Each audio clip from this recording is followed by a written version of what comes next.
Cuando más buscas la respuesta, más rápido corre. Cuando más te aferras a la claridad, más turbia se vuelve el agua. Pero why si la sabiduría más profunda liga no en el esfuerzo, sino en la quietud. Esta noche, no buscamos. Simplemente. Dejamos que las cosas se aclaren. Acomodate en este momento, en el espacio que ocupas. Siente el peso de tu cuerpo, el suave contacto con la superficie bioti, y permitir ligar plenamente, justo aquí, donde estás. No hay otro lugar donde estar, nada más que hacer. Ningún problema que deba resolverse en este momento. El día ha terminado. Las preguntas que te han seguido, susurrando y exigiendo, por fin pueden descansar. Quizás conozcas bien esta sensación. La de una mente que no se aquieta. Un pasaje de pensamientos tan abaratado, tan lleno de ruido, que no hay espacio para la paz. Puedes sentirse como estar en medio de un mercado, con todas las voces clamando por tu atención. La voz de ayer, repitiendo conversations y errores. La voz del mañana, desplegando preocupations e infinitas posibilidades. Las voces de la expectativa, de la responsabilidad, de la autocrítica. Cada una insiste en su propia importancia, levando en mil direcciones diferentes, hasta que te sientes desgastado y exhausto. Has intentado silenciarlos. Has intentado razonar con ellos, organizarlos, encontrar la respuesta única y definitiva, que finalmente la silencia te deduce. Pero esta lucha, este noble esfuerzo por encontrar claridad por la fuerza, es como intentar aplanar un mar embrevecido con las manos. El esfuerzo mismo crea más olas, más agitación. La búsqueda de la palabra correcta, el camino correcto, el sentimiento correcto, se convierte en su propia forma de ruido. Pero esta noche intentaremos algo diferente. No nos involucremos con el ruido. No lucharemos contra él, y lo alimentaremos con nuestra atención. En cambio, dirigiremos nuestra atención hacia algo que siempre está aquí, justo debajo de la superficie del clamor. Nos volveremos hacia el silencio del que nace du sonido. Buscamos el espacio antes de la primera palabra. Imagina, por favor, una habitación. Una habitación sencilla y vacía, sin muebles y decoración. Las paredes están desnudas, el suelo limpio. El aire es quieto y fresco. Esta no es una habitación fría y solitaria. Es una habitación de profunda paz. Es un espacio de potencial pura y paciente. Es el silencio de una página en blanco, antes de que el poeta moje su pincel en tinta. Es la quietud de un lago antes de la primera gota de lluvia. Esta habitación es la naturaleza misma de tu propia conciencia. Siempre ha estado aquí. Los pensamientos, las preocupaciones, los planes. Son solo visitantes de paso. Son sonidos que resuenan en el espacio, pero no son el espacio en sí. Ti no eres el ruido. Es la habitación que lo siente da dice que esta idea se asiente suavemente en tu mente. No necesitas crear esta habitación. No necesitas construirla y ganarte el acceso. Tu única invitación esta noche es dar cuenta de que ya estás en ella. Que nunca, ni por un instante, la has abandonado. El clamor del mundo, la tormenta de tu propia mente, solo te ha distraído temporalmente de las tranquilas y firmes paredes de tu propio ser. Cuenta la historia de una poeta que perdió sus palabras. Durante muchos ecos, fue célebre por sus versos que fluyen de ella como el agua de un manantial. Pero un día, el manantial se secó. Cuando se cenó el escritor, su mente no era un río que fluía, sino una ciudad ruidosa y abaratada. Pensamientos sobre lo que sus lectores esperarían. Pensamientos sobre su éxito pasado. Temores de no volver a escribir un verso hermoso. Todas estas voces gritaban a la vez. Cada palabra que escribía se sentía torpe y falsa. Cuanto más intentaba forzar el poema, más obstinado se volvía el silencio de la página, burlándose de su esfuerzo. Su frustración se convirtió en una densa niebla gris que se apoderó de su espíritu. La alegría de su oficio se convirtió en un tormento. Durante meses, luchó. Se quedaba despierta hasta altas horas de la noche, rodeada de papeles arrugados. Cada año testimonio de su fracaso. Lea las obras de otros poetas, pero su genio solo profundizaba su propia sensación de carencia. La presión por encontrar la respuesta, por redescubrir su don, se convirtió en un peso físico. Una presión en el pecho y un zumbido constante de ansiedad en su mente. Una mañana, tras una noche de lucha sin dormir, se rindió. No con esperanza, sino con la silenciosa resignación del agotamiento. Entró en su estudio, miró la página en blanco de su escritorio, y, por primera vez, no le preguntó nada. No intentó escribir. Simplemente se sentó en su sillad. Se sentó. Y escuchó. No las palabras de un nuevo poema, sino los sonidos que lo rodeaban. El suave tic-tac de un reloj en el recibidor.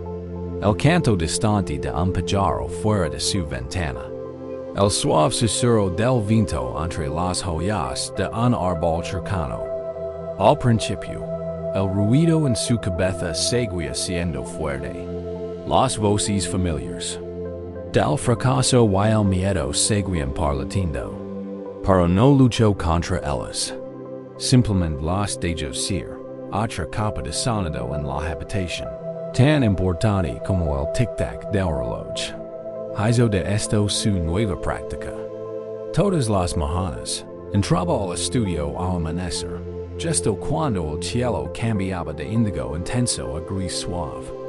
Se sentaba en su sencilla silla de madera, con las manos apoyadas en el regazo. No traía un libro. No intentaba meditar. Simplemente se sentaba y dejaba que la habitación fuera como era. Sentía el aire fresco y quieto en la piel. Observaba como la luz llenaba lentamente el espacio, trazando las sombras del marco de la ventana que se deslizaban por el suelo. Olía el suave y agradable aroma a papel viejo, madera y tiente, de su mente, al principio, continuó su rebelión. Estaba aburrida, estaba inquieta, exigía una tarea, un problema que resolver, una distracción. Evocaba recuerdos, fragmentos de canciones, listas de tareas. Pero ella simplemente se sentaba. No le daba su mente nada a lo que aferrarse. Su único ancla era la tranquila realidad de la habitación. No buscaba una vía de escape. Simplemente practicaba el estar presente con lo que es. Lentamente, casi imperceptiblemente, algo empezó a cambiar. Los periodos de ruido interior se acortaron. Los espacios de silencio entre sus pensamientos se alargaron. Era como observar un vaso de agua turbia que se ha dejado repasar. No intentaba forzar la sedimentación. Simplemente dejaba de removerla. Día a día, el agua de su mente se aclaraba, no por esfuerzo, sino por la quietud. Empezó a sentir una presencia diferente en la habitación. No era el silencio hostil de una página en blanco que exigía ser la nada. Era un silencio apacible, y espacioso, un silencio pleno, lleno de luz, lleno de sonidos apacibles, lleno de una paz profunda y duradera. Se dio cuenta de que la habitación en sí era una especie de poema. su belleza no resilla en lo que continúa, sino en el potencial que albergaba. El silencio no era ausencia de palabras. Era su fuente una mañana, tras muchas semanas de esta práctica, estaba sentada en su silla, observando las motas de polvo, danzar en un rayo de sol que se reflejaba oblicuamente sobre su escritorio. Un sentimiento de simple gratitud la invadió. Gratitud por la luz, por el silencio, por el simple hecho de estar viva para presenciarlo. En ese instante, un solo verso de un poema surgió en su mente. No parece forzado, no parece fabricado, parece como si simplemente hubiera florecido en el espacio tranquilo que había cultivado con tanta paciencia. Era un regalo del silencio. Miró la página en blanco sobre su escritorio, y, por primera vez en mucho tiempo, no sintió miedo, no sintió presión. Simplemente la vio como una amiga, una compañera tranquila. No se apresuró a escribir la línea. La dejó repasar en su interior, disfrutando de su resonancia. Sabía, con una certeza más profunda que el pensamiento, que las palabras estarían ahí cuando estuvieran listas. El manantial no se había secado. Solo lo habían bloqueado los restos de su propio esfuerzo. Al cesar la lucha, había permitido que el agua encontrara su propio camino una vez más. Su gran intuición fue esta. El poema no era algo que tuviera que creer de la nada. Era algo que tenía que permitir guiar. Su trabajo no consistía en luchar por la claridad, sino en crear un espacio de quietud interior donde la claridad pudiera surgir de forma natural. La respuesta que había estado buscando con tanta desesperación no estaba fuera de ella. Estaba en el mismo silencio del que había estado hallando. Propiamente, ahora mismo, es esa habitación. Puede que se sienta desordenada. Puede que se sienta ruidosa y llena de presión, como la del poeta. Puede que sientas una profunda urgencia por resolver las cosas, por encontrar las respuestas a las preguntas que te agobian. Pero en estos próximos momentos, tal como el lo hizo, puedes simplemente renunciar a la lucha.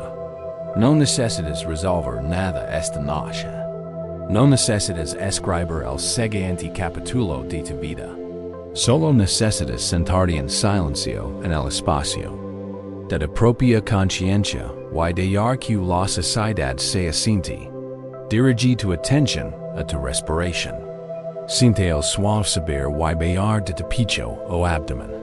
Cada respiración es un visitante silencioso. Liga se queda un instante y luego se va, guiando. Silencio a su paso. Tus pensamientos son así. Surgen, parecen importantes por un momento, y luego, si no te aferras a ellos, también desaparecerán. Que la historia de la poeta sea un dulce recordatorio. La paz que encontró no residió en conseguir lo que quería, sino en dejar de necesitarlo.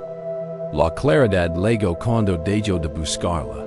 Siente el espacio que rodea los sonidos que oyes. Existe el sonido, y luego está el silencio que lo contiene. Puedes descansar tu atención en el silencio. Siente el espacio entre tus pensamientos. Puede haber un pensamiento, y luego otro, pero entre ellos hay un pequeño espacio. Una pausa momentánea. Un trocito de esa habitación silenciosa y vacía. No necesitas ampliar el espacio. Simplemente nota que está ahí. Ahí es donde reside la paz. Ese es el espacio antes de la primera palabra. Mientras yeses aquí, sumido en un profundo descanso, deja ir la necesidad de nombrar tu experiencia. Deja ir la necesidad de comprenderla.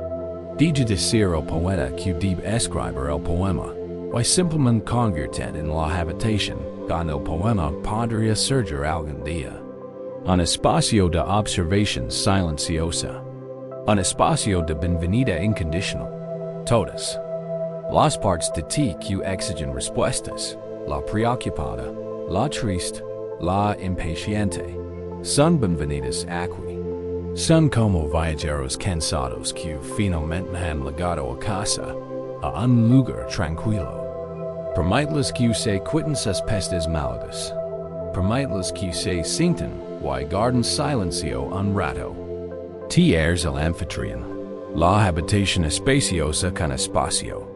De sobre para que cada uno de ellos dice en stad no hay necesidad de aliarlos.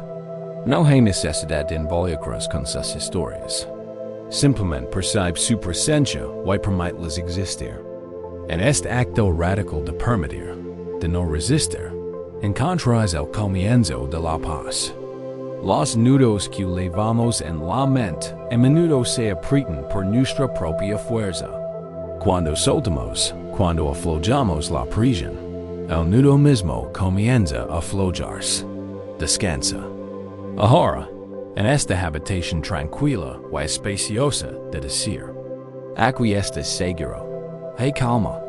En esta quietud, tu descansa en su forma original, indefinido, sin talar. Y perfectamente completo. No hay nada que hacer, en hay donde ir. Simplemente. Sé, y respira. Desde la quietud de esa habitación interior, a veces puede surgir una nueva pregunta. No es una pregunta ruidosa en hay exigente, sino una inquietud sutil y omnipresente. Es la sensación de estar indefinido. Quizás la has sentido.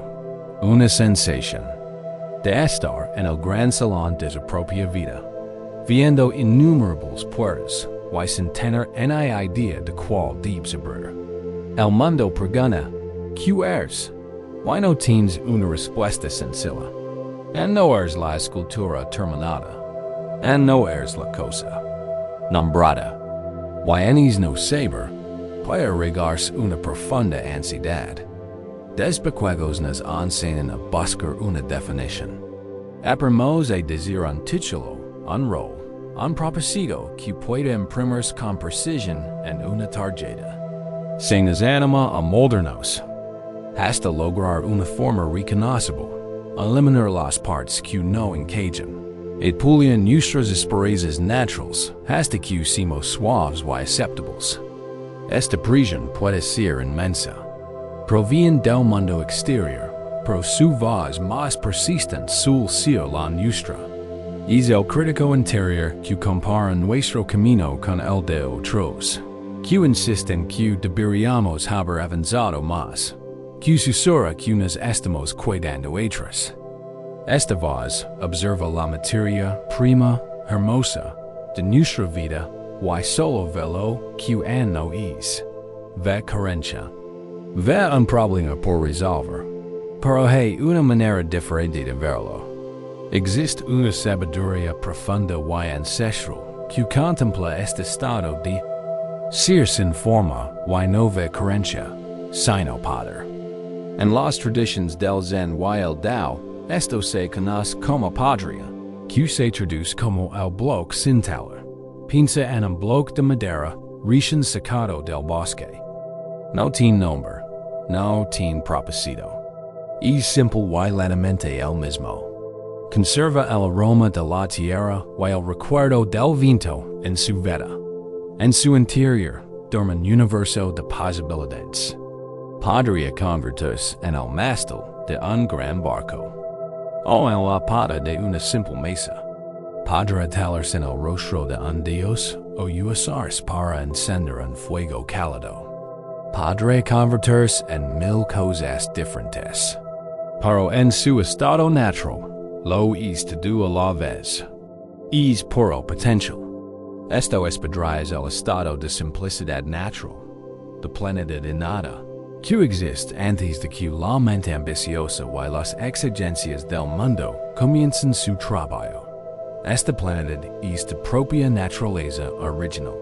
Antes de que te dieran un nombre, Antes de que tem center en que criar y conhecer. Eres es bloque sin taler. Un ser de potencial ilimitado y indefinido. Y esa parte de ti no se ha ido. No se ha perdido. Simplemente ha sido cubierta por capas de ideas, expectativas y identidades. Como un hermoso trozo de madera que ha sido pintado tantas veces que su vida natural ya no es visible. Esta noche no intentemos acudir a otra capa de pintura. Invitemos. En suave recuerdo de la madera que he debajado se cuenta la historia de un joven aprendiz que se unió al taller de un gran maestro talador de madera. El aprendiz era talentoso y extremadamente ambicioso. Se acaba con el día en que su nombre sería conocido en todo el país. Quería talar esculturas intrincadas e impresionantes, dragones retorcidos con escamas tan finas que parecen brillar, budas serenos cuyos rostros de madera irradiaban una paz palpable. Ve esas manos y esas herramientas como instrumentos para crear grandeza, para imponer su voluntad sobre la materia prima del mundo y convertirla en algo magnífico. Su mente siempre estaba a toda velocidad, planeando su próxima obra maestra, incluso antes de terminar la tarea actual del maestro. Un anciano tranquilo, de manos nudosas y hermosas como las raíces de un árbol milenario, observa el talento incansable del joven. Vio el fuego de la ambición en sus ojos, pero también la profunda ansiedad que lo alimentaba. Sabía que mientras el aprendiz se dio a lever por esta necesidad desesperada de demostrar su valía, su trabajo siempre carecería de la cualidad más esencial, la vida. Una mañana, el maestro llamó al aprendiz a su lado. El corazón del joven latía con fuerza, imaginando el gran proyecto que estaba a punto de recibir. El maestro señaló un rincón del taller. Allí, en el suelo, había un bloque de madera. No era una gran pieza. Era simple, casi sin rasgos distintivos, un bloque simple y sólido de madera pálida y sin nada destacable. No había vetas dramáticas, en hay curvas sugerentes, en hay ninguna forma evidente escondida esperando a ser revelada. Era perfectamente, decepcionentemente ordinario. Esta es de proximataria. Dio el maestro con voz suave como el acero. El rostro del aprendiz se ensombreció. Había esperado un sándalo excepcional o un trozo de ciprés nudoso y desafiante. Esto era un insulto, un bloqueo por principiantes. Maestro empezó, intentando disimular la decepción en su voz. ¿Qué quiera que tal? Los ojos del maestro brillaron. Ah, Dio. Y esa es la tarea. No debes talar nada. Durante las próximas 3 lunas, tu único trabajo será vivir con este bloque de madera.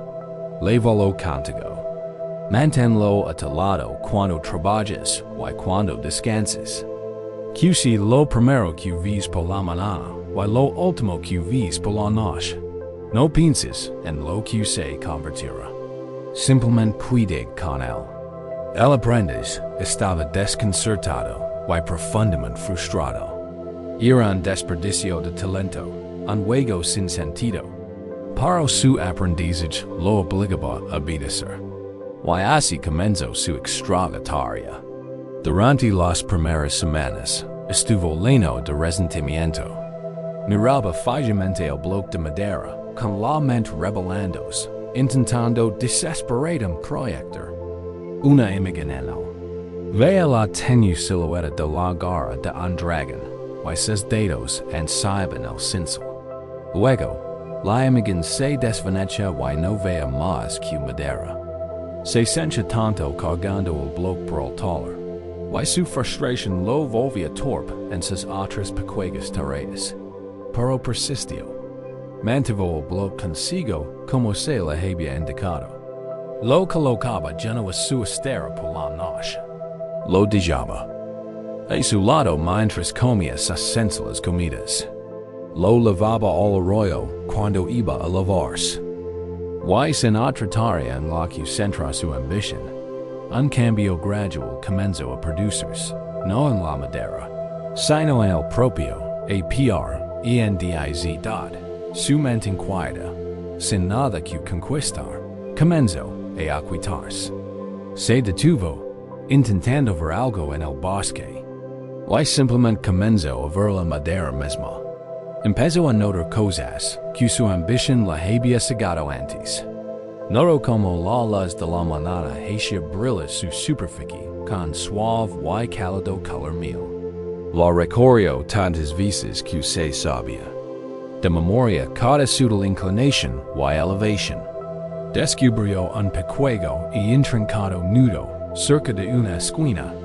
Una galaxia perfecta y arremolinada de líneas, no más grande que la UE de su pulgar. Notó lo fresca que era la madera al tacto en el aire húmedo de la mañana, y como conservaba. Las suave calidez del sol de la tarde hasta bien entrada la noche. Dejó de considerarlo un proyecto. Dejó de considerarlo un fracaso o una prueba. Simplemente se convirtió en su compañero. Una presencia silenciosa y constante en su vida. Al menguar la segunda luna, se encontró sentado junto a ella junto al arroyo, sin pensar en absoluto, simplemente sintiendo su peso sólido y reconfortante en su regazo. Escuchó el sonido del agua, sintió la brisa en su piel, y sintió la simple y profunda realidad del bosque. No le exigía nada. No exigía que lo transformaran en algo glorioso. Se conformaba con ser lo que era, y en ese momento de satisfacción compartida, el aprendiz comprendió. La perfección de la madera no residía en lo que podía llegar a ser. Su perfección residía en su totalidad, aquí y ahora. En su estado original, albergaba el potencial de todas las cosas y, por lo tanto, ninguna de ellas la limitaba. Talarla en un dragón sería quitar su potencial de ser un Buda. Talarla en una mesa sería quitar su potencial de ser un barco. Su propia ambición, su desesperada necesidad de crear una obra maestra única y definida, era un acto de limitación. El maestro no le había encomendado una tarea para sus manos, sino una lección para su alma. La lección era esta. La verdadera naturaleza es perfecta en su simplicidad. Transcurridas las 3 lunas, el aprendiz regresó con el maestro. Levó el bloque de madera, no con frustración, sino con dulce reverencia. Lo colocó a los pies del maestro, donde el maestro levantó la vista. Bueno, Dio, ¿qué has aprendido? El aprendiz hizo una profunda reverencia. He aprendido. Dio con voz tranquila y clara, que la mayor destreza es saber cuando no usar el cincel. Una lenta sonrisa se dibujó en el rostro del maestro. Sabía que el verdadero aprendizaje del joven apenas comenzaba. Puedes sentir la verdad de esta historia en tu propio ser. No has sentido también la agudeza de tus propias expectativas o las de los demás, intentando moldar en una forma que te resulta extraña. La presión para ser más decidido, más exitoso, más espiritual, más algo distinto de lo que eres ahora mismo. Y si, por esta noche, pudieras dar el cincel? Y si pudieras dar permiso para ser es bloque sin talar? Siente la simple y sólida realidad de tu cuerpo. No es un proyecto que deba perfeccionarse. Es un compañero vivo y palpitante, un trocito de la tierra misma. No te pide nada más. Que está con él. Siente la vasta y indefinida naturaleza de tu propia conciencia. Y no está escrita. Su potencial es ilimitado. No necesitas saber en que se convertirá. No necessitas tener un plan quinquenal para tu propia conciencia. Solo necessitas descansar en su naturaleza ilimitada y abierta. Permite que las identidades que llevas se suavicen. La identidad de tu trabajo, de tu rol en tu familia, de tus éxitos y tus fracasos. Diga que se convierten en ropa que puedes quitarte y dobla con cuidado, colocándolas a tu lado por un tiempo. Debajo de tu duelo se encuentra tu presencia. Simple y sin adornos. Completa. Indefinida. Lina de un potencial silencioso y poderoso. Esto no es una invitación a la inacción ni a la pasha. El bloque sin tala no es perezoso. Rebosa de energía latente, de vida misma. Pero espera las condiciones adecuadas. Espera un propósito que no surge del ego ruidoso, sino de una profunda y intuitiva alineación con el fluir de la vida. De cáncer en tu naturaleza sin talar es recuperar fuerzas, regresar a tu fuente. Desde este lugar de plenitud, la acción más auténtica y poderosa nace, sin esfuerzo, en el momento ap ortun o dad as y que respira. Deja la necesidad de definir lo que eres. Deja la necesidad de saber a dónde vas. Por ese momento, simplemente. Estás aquí, como la madera, como una piedra, como una nube, descansando en la perfección de tu propia forma natural. Cuando dejas de intentar forzarte en una forma fija, descubres la libertad de ser lo que quieres. Descubrirás que el camino no necesita ser encontrado, porque se construye, paso a paso, desde la base misma de tu propio ser. Descansa ahora en esta plenitud. Descansa en esta paz.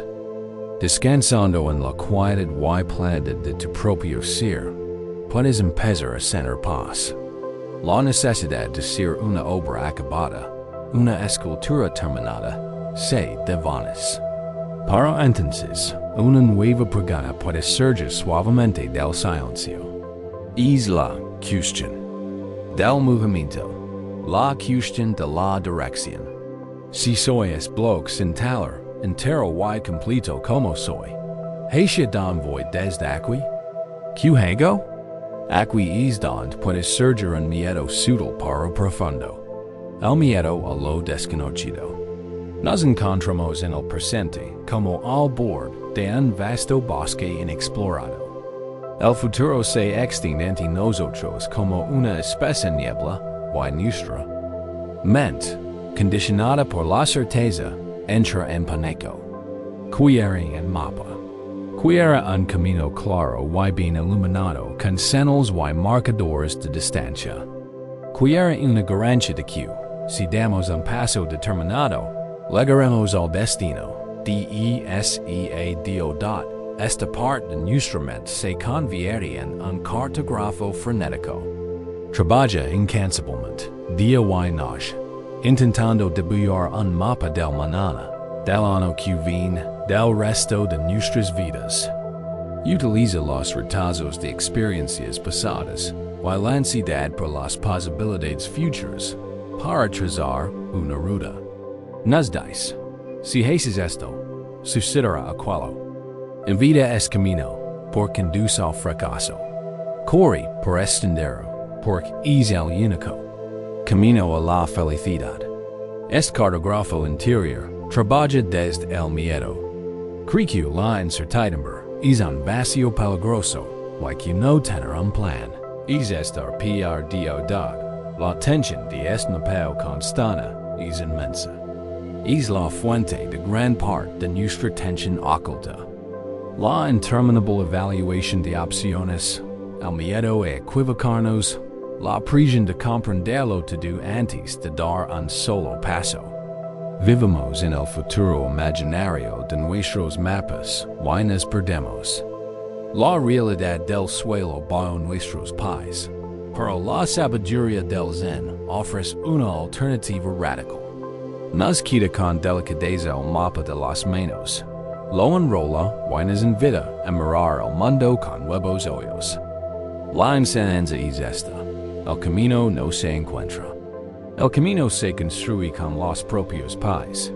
No existe delante de ti en la niebla. Aparece detrás de ti como resultado de caminar con presencia. La claridad de dirección no se encuentra pensando con más ahínco, sino caminando con más atención. Reflexiones sobre esto. Da un vuelco total en nuestra búsqueda de propósito.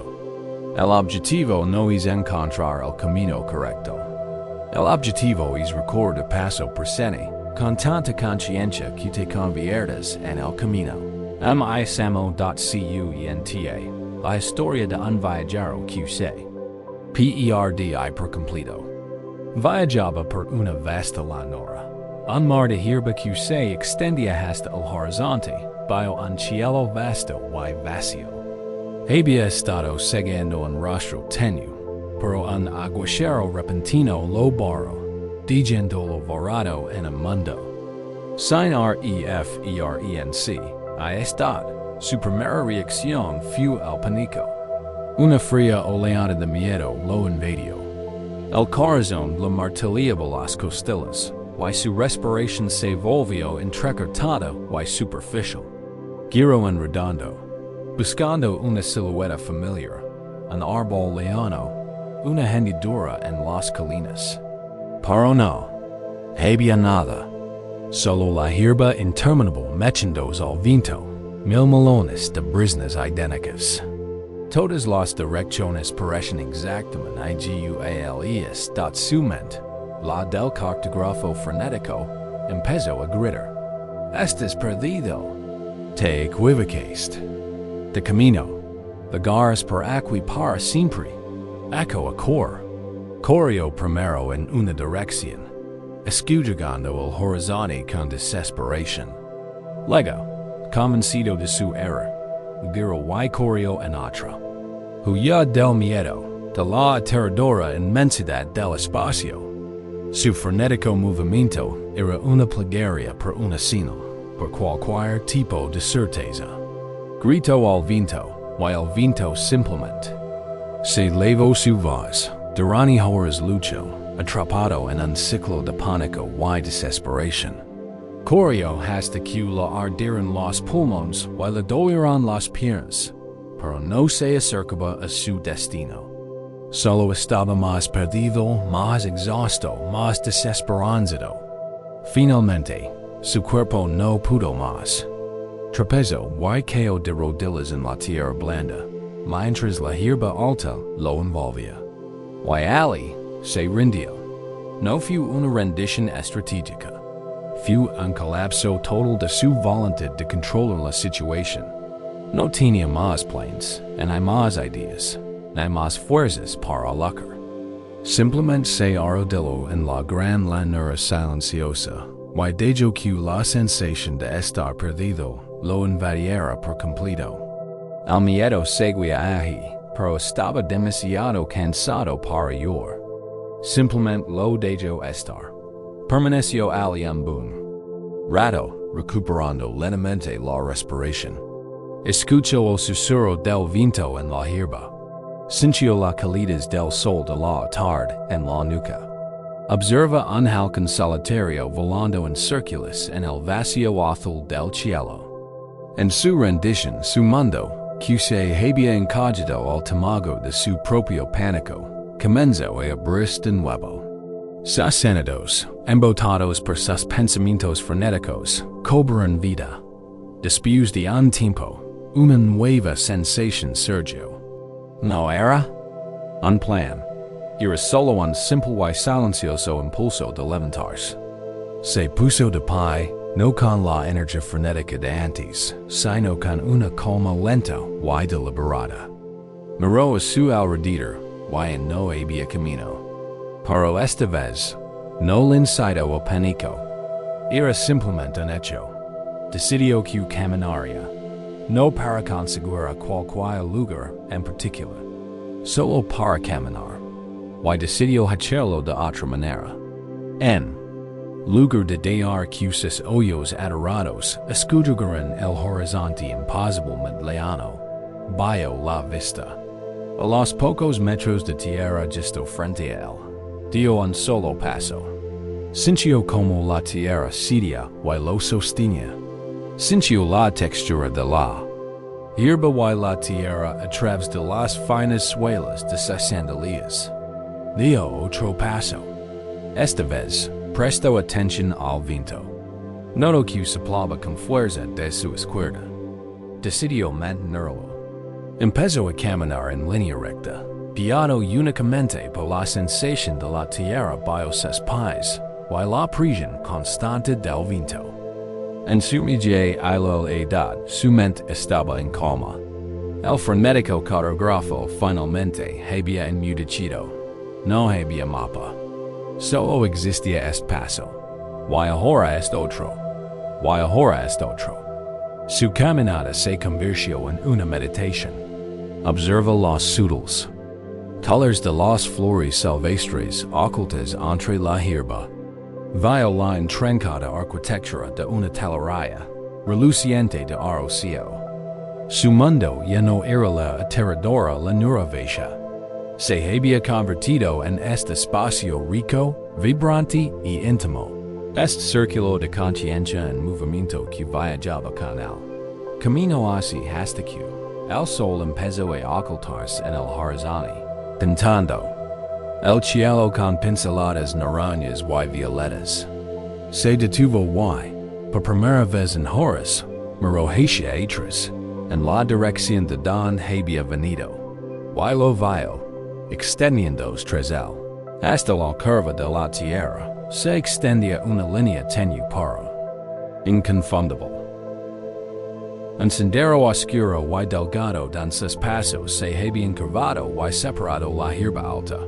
Era un sendero. No estaba allí cuando empezó. Lo había hecho él mismo. Una profunda paz lo invadió. Una paz más profunda que cualquier otra que hubiera conocido. El camino no era algo que necesitara encontrar. Era algo que había estado creando todo el tiempo con cada paso. El camino, a seguir, no era un problema que su mente pudiera resolver, sino una realidad que su cuerpo, su presencia, su atención debían creer. No estaba perdida. Simplemente estaba en un camino en EXPL.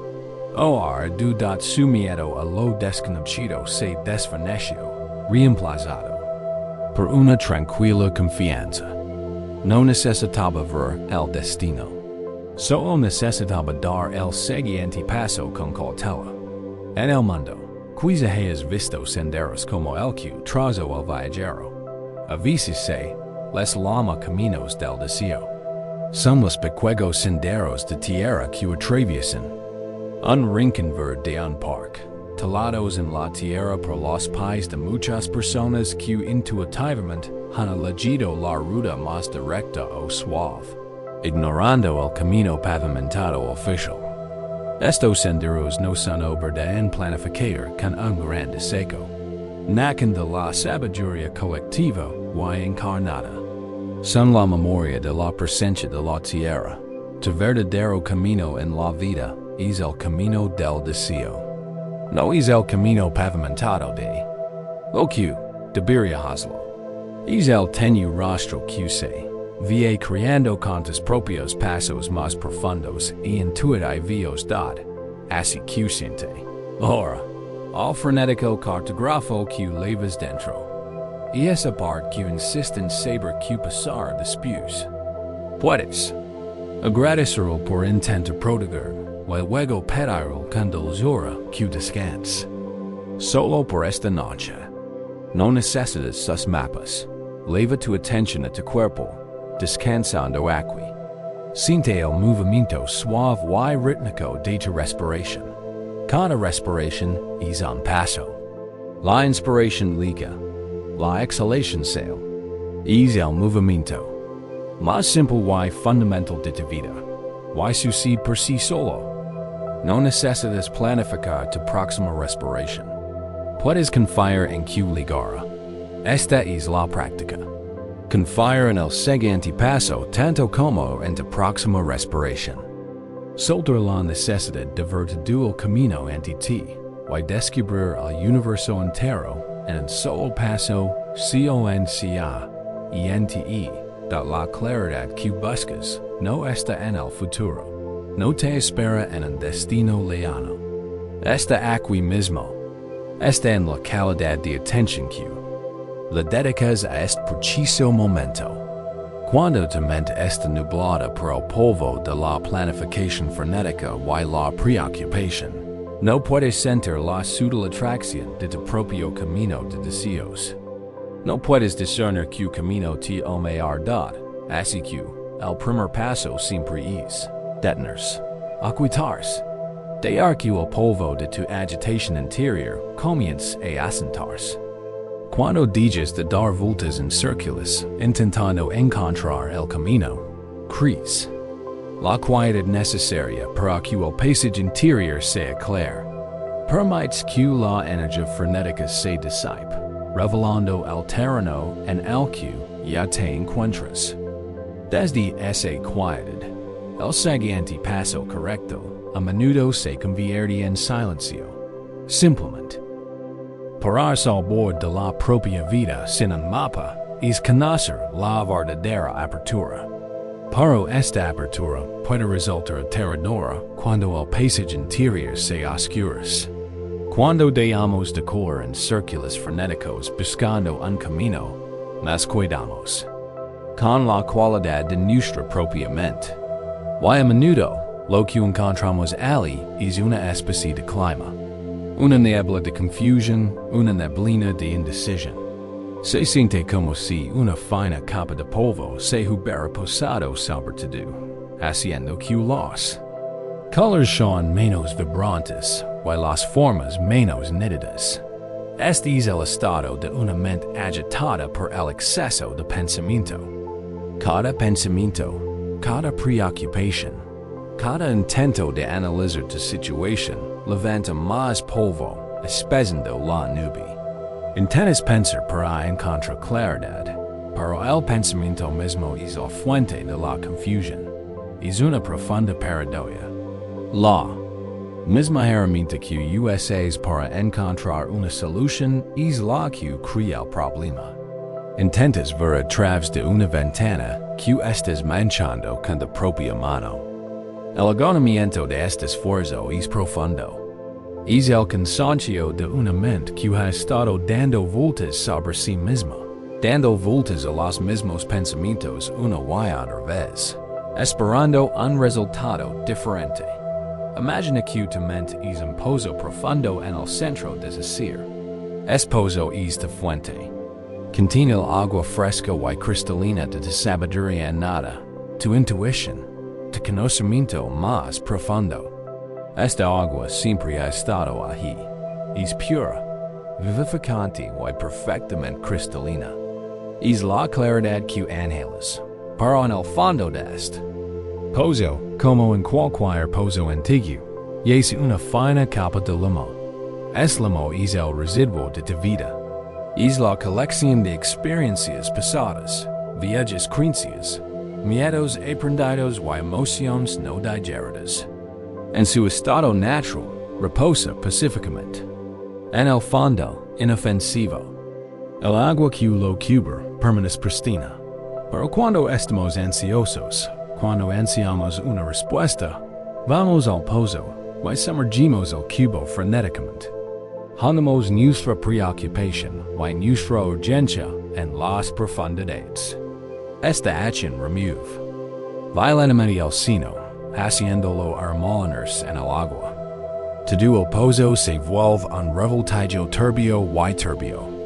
Y entonces, cuando sacamos el cubo, nos desanimamos. El agua no está clara, gritamos. No puedo beberla. Así que volvemos a sumergir el cubo con aún más fuerza, con más desesperación. Seguros de que esta vez encontramos el agua pura. Pero esta acción solo empeora las cosas. Este es el ciclo de pensar demasiado. La búsqueda frenética de una idea clara es precisamente lo que nubla tu mente. Cada pregunta exigente. ¿Qué debo hacer? ¿Es esto correcto? ¿Y si fallo? Es otro cubo que se echa al pozo, removiendo el sino de viejos miedos, y confundiendo el agua de tu propia intuición. Se cuenta la historia de un pequeño pueblo en la curva de un valle seco y polvoriento. El pueblo solo tenía un pozo, y era la fuente de toda su vida. Pero los aldeanos estaban preocupados, pues el agua del pozo siempre estaba turbia. Era potable, pero era arenosa y desagradable. Por mucho cuidado que sacaran el agua, siempre estaba turbia, como si la tierra misma se negara a separarse de ella. Los aldeanos anhelaban agua clara. Querían ver el brillo del sol en sus tazas, saborear la esencia pura y limpia del agua, sin la suciedad del mundo. Así que comenzaron a intentar resolver el problema. Los tejedores de la aldea trajeron telas finas que servían de filtros. Version el agua turbia a través de capas y capas de tela, y aunque retenía parte de la suciedad, el agua permanecía obstinadamente opaca, como si la turbidez fuera parte de su propia naturaleza.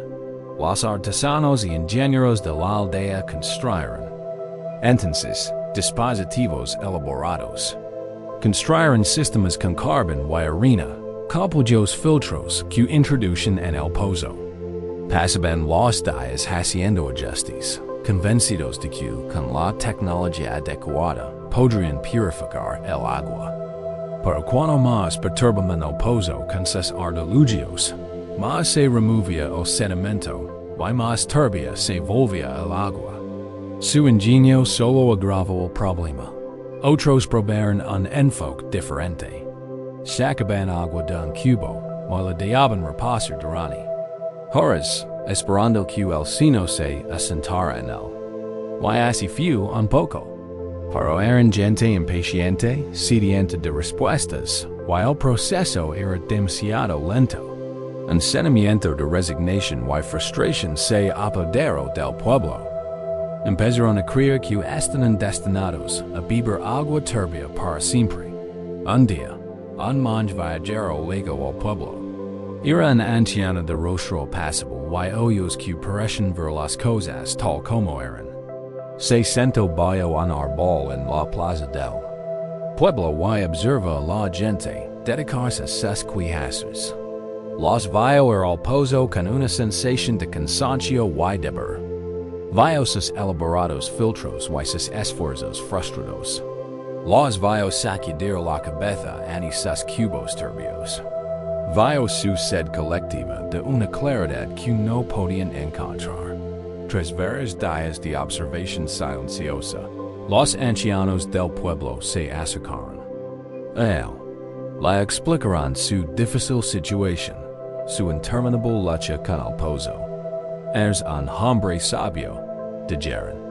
Podrías ofrecernos una oración, un ritual, un nuevo tipo de filtro que finalmente nos dé el agua limpia que buscamos. El monje escuchó con paciencia. Cuando terminaron, no ofreció una solución completa. Simplemente sonrió levemente y dijo, el pozo es sabio. El agua es pura. Son ustedes quienes la están enturbiando. Los aldeanos quedaron desconcertados, un poco ofendidos. Solo intentemos conseguir agua limpia. Protestaron. Lo sé, dijo el monje con dulzura. Pero el problema es tu esfuerzo. Tu esfuerzo es la perturbación. Tengo una solución para ti, pero es muy sencillo y requerirá tu confianza. Haz una pausa, observando cada rostro. Durante un día entero, dijo, desde el amanecer de mañana hasta el amanecer del día siguiente, debes dejar que el pozo descanse. Nadie debe sacar agua. En hay filtros, en hay cubos, en hay cuerdas. Debes dejarlo completamente solo. En hay sequera lo myers con acaranza. Simplemente, déjalo ser. Un murmullo de miedo y incredulidad recorrió la multitud. Pero tendremos sed, dijo uno. y si no funciona. Dio otro. No hacer nada es una tontería. Dio antechero. Sus miedos son nuestros miedos. La mente la terra, la quietud. Creo si deja desrebarán en un problema. Est. La consumirá. El monje levantó una mano. Leves muchos ecos, sediento de agua turbia. Dio con calma. Puedes soportar la sed de claridad en solo día. Para ver si es posible un camino diferente. Debes confiar en la naturaleza del agua. Y debes confiar en la naturaleza del sino. Impulsados por el profundo agotamiento, y un destello de esperanza. En la mirada apacible del anciano, los aldeanos accedieron. Al día siguiente, una quietud inusual se apoderó de la plaza del pueblo. El pozo se alzaba solitario, intacto. La gente pasaba junto a él, acosados por la curiosidad y la sed. Pero cumplieron su promesa. Se quedaron en sus casas, repararon sus herramientas, hablaron con sus vecinos, hicieron de todo menos forzar con el pozo. Por primera vez en años, el pozo tuvo un día de paz perfecta e imperturbable.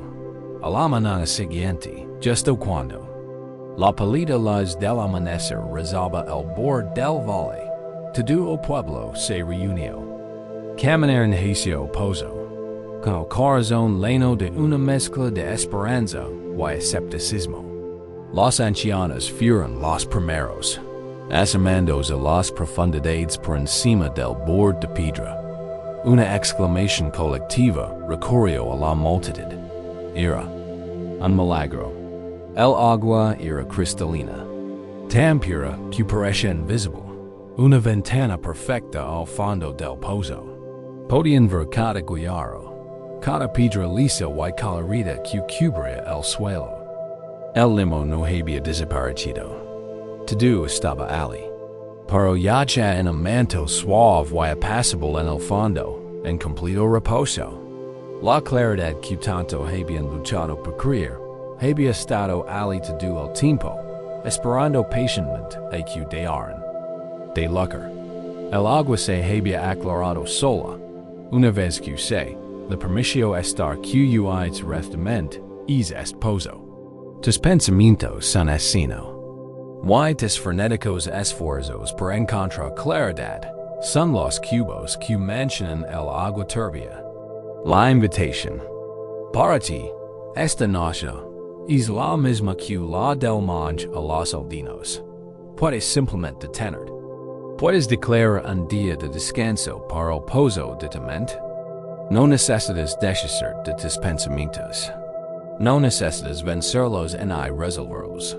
El sino no es tu enemigo. Es solo la acumulación de tu vida. La práctica consiste simplemente en dejarlo ser. Retira tu atención urgente y aferrada de él. Permitir que las leyes naturales de la mente actúen. Y la primera ley de la mente es esta. Una mente la que se le permite estar en calma se aclarará naturalmente. Siente la verdad de esto en tu propio cuerpo. Observa cualquier impulso de resolver las cosas ahora mismo, de resolver los problemas. Del mañana, consideralo lo que es, otro cubo que vi al pozo. Y solo por este momento, puedes elegir no soltarlo. Déjalo repasar a tu lado. Tu única tarea es permitir. Deja que la respiración respire sola. Deja que el cuerpo se ablande y se vuelva pesado. Deja que la mente sea como es, sin juicios. Si está turbia, déjala estar turbia. Si hay pensamientos, déjalos estar. No te identifiques con el sino. Recuerda que es el pozo, el vasto y profundo recipiente, es el agua misma. La turbidez es una condición temporal. No tu naturaleza fundamental dad al César la lucha interna, crees las conditions. Para la paz, permites que las partículas de tu preocupación se desvanezcan lenta y suavemente, hasta a sentarse en el fondo de tu conciencia. Sucede a su propio ritmo. No se puede apreciar. Para sucederá, si tan solo puedes dar el regalo de tu propia no interferencia. Esta gran quietud del pozo, este descanso profundo y confiado, no solo se encuentra en el largo periodo de desapego como este. También se descubre en los momentos más breves, en los pequeños huecos en el ajetreo de nuestras vidas. Se encuentra en la sabiduría de la pausa intencional y deliberada. Y en esa pausa, la claridad tiene la oportunidad de nacer. Tras permitir que la mente descanse, comenzamos a comprender el poder de la quietud. Vimos que la claridad no se alcanza mediante un esfuerzo frenético, sino que surge de un estado de no interferencia.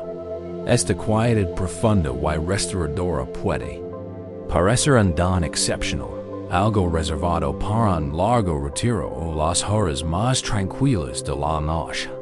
Pero la misma sabiduría que despeja la mente puede integrarse en la estructura de nuestros momentos de vigilia.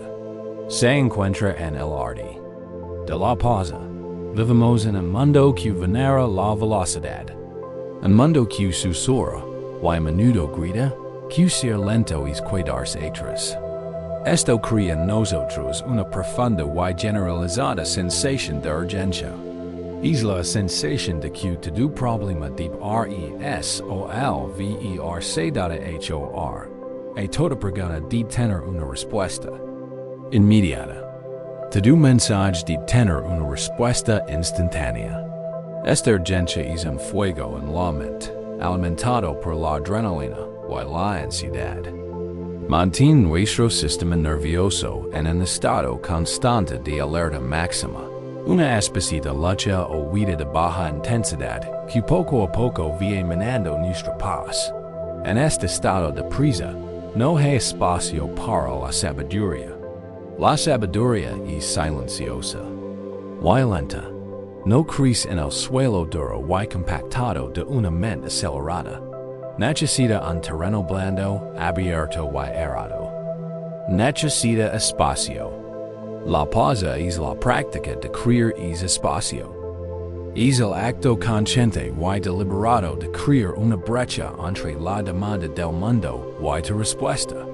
En la estética japonesa, este concepto se llama y es el espacio entre las cosas, y se considera tan importante como las cosas mismas.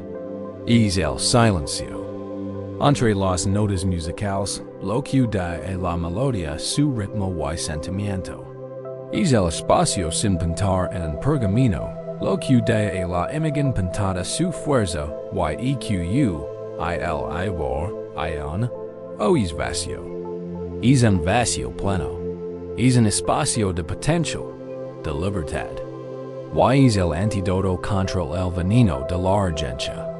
Cuando crees una pausa entre un estímulo y tu reacción, recuperas tu poder. Pasas de ser un reactor, esclavo del impulso, a ser un respondedor, un actor consciente que puede acceder a la sabiduría serena del pozo de la calmadad. Se cuenta la historia de un gran noble, un poderoso líder militar conocido en todo el país por su mente decidida y su acción rápida, a menudo despiadada. Su vida era un torbellino constante de estrategia, logística y intriga política. Siempre iba 5 pasos por delante, calculando riesgos y planeando campañas. Pero este constante estado de alerta le había pasado factura. Dormía mal. La comida no le sabía bien, y lo apoyaba una profunda e inquebrantable tensión en los hombros y la mandíbula. Voy a hablar de un maestro del té que vivía tranquilamente en las afueras de la capital. Un hombre del que se decía que posee una profunda sensación de paz. En un momento de desesperación, el noble envió un mensajero para solicitar una ceremonia privada del té. Luego al pequeño recinto del maestro del té con su habitual energía apresurada. Cruzo la cincilla puerta exterior, con la mente ya impaciente. Analaba la paz, que la habían prometido, y la alabía. El camino a la casa de ti no era directo. Serpenteaba a través de un pequeño jardín de musgo y piedras cuidadosamente rastrelado. El propio sendero lo obligaba a reducir la velocidad, a vigilar sus pasos. Esta era la primera parte de la lección. Entró en la casa de ti, una pequeña habitación de sublimes sencillas. Estaba hecha de madera natural, papel y arcilla. No había distracciones ni decoraciones opulentas. La única obra de arte era una flor en un jardín sencillo. El maestro del ti, un hombre sereno de edad indeterminada, le hizo una reverencia en silencio, y le indicó que tomara asiento. El noble estaba sentado, con las rodillas rígidas y la espalda rígida. Estaba acostumbrado a dominar salas, pero aquí, su poder parecía irrelevante. El silencio mismo parecía una presencia. El maestro del ti comenzó sus preparativos, y cada movimiento era lento, pausado y imbuido de una gracia serena. Desplegó un pano de seda para limpiar el cuenco de ti, y el gesto fue tan lento y concentrado como un amanecer. Eco el vibrante polvo de matcha verde en el cuenco con una delicada cuchara de bambú. Cada cuchara era una pequeña montana. Perfecta. Para el noble, esta lentitud era una tortura. Su mente gritaba: "De prisa, el ti es el punto." Sintió un fuerte impulso de decir al amo que se pusiera menos a la obra, que tenía asuntos importantes que atender. Sus dedos tamborileaban silenciosamente sobre su rodilla. Apretó la mandíbula. Era un hombre de acción, y está en acción. Deliberada le parecía una pérdida de tiempo precioso. El maestro tomó un cucharón de agua caliente de la tetera de hierro. Y entonces hizo una pausa. No la versió inmediatamente. Mantuvo el cucharón inmóvil sobre el cuenco durante lo que al noble le pareció una eternidad. En esa pausa se hizo un silencio casi insoportable. El único sonido era el leve silbido del agua caliente en la tetera. La mente impaciente del noble no tenía nada a lo que aferrarse, ningún acontecimiento futuro al que aferrarse. Se vio obligada, por primera vez en ecos, a simplemente estar presente en el vacío. Finalmente, con un movimiento increíblemente suave, el maestro versió el agua. Luego tomó el batidor de bambú. Y de nuevo, hizo una pausa. Sostuvo el batidor justo por encima de la superficie del líquido verde, un instante de puro potencial antes de que comenzara la mezcla. El noble observaba, hipnotizado a su pesar. Sintió su propia energía frenética contra la calma del maestro, como olas rompiendo contra una gran roca inmovable. El maestro comenzó a batir el ti, con movimientos rápidos y precisos, pero sin ninguna prisa. El sonido llenó la pequeña habitación, un susurro enérgico y espumoso. Cuando el ti alcanzó una espuma perfecta, como una joya, se detuvo. Extrajo el batidor del centro del tazón. Y entonces legó la pausa más larga hasta la fecha. Simplemente se arrodilló allí, contemplando el tazón de ti terminado. No admiraba su trabajo. Simplemente dejaba que el momento se completara. Dejaba que la energía de la acción se asentara. En esta pausa, el noble sintió que algo en su interior finalmente se rompía.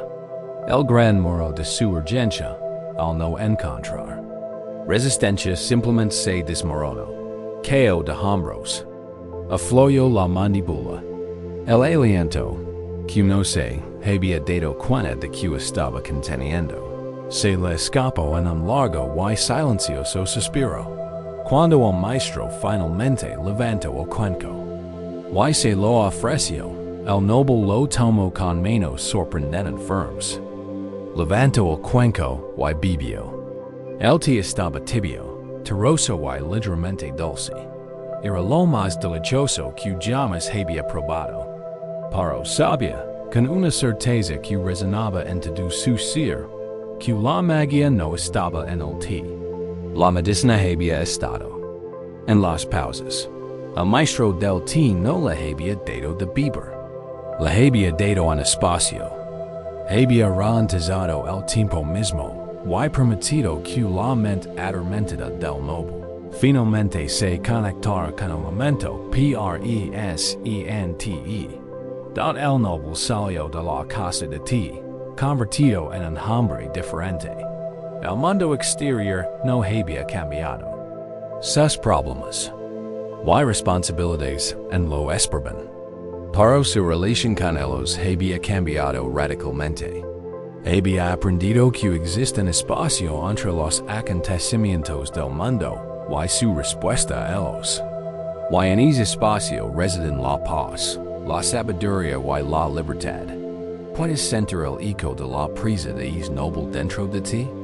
La constante presión interna para avanzar más rápido, para resolver, para arreglar, para ligar a lo siguiente. Esta presión no es una ley de la naturaleza, es un hábito de la mente. Y como cualquier hábito, puede desaprenderse con cuidado de la práctica. Consiste en empezar a tejer intencionalmente estas pausas sagradas en la estructura de tu propia vida. Puedes empezar ahora mismo, mientras estás aquí acostado. Concentrate en el ritmo de tu respiración. Observa el punto donde termina tu inhalación, justo antes de que comience tu exhalación. En pequeño punto de quietud, un cambio de rumbo. ¿Lo sientes? No es un vacío. Es un momento de plenitud, de completud. Ahora, observa el punto al final de tu exhalación, justo antes de que el cuerpo comience a inhalar la siguiente. Atrapasa un momento de suave vacío de liberación. También es un espacio sagrado.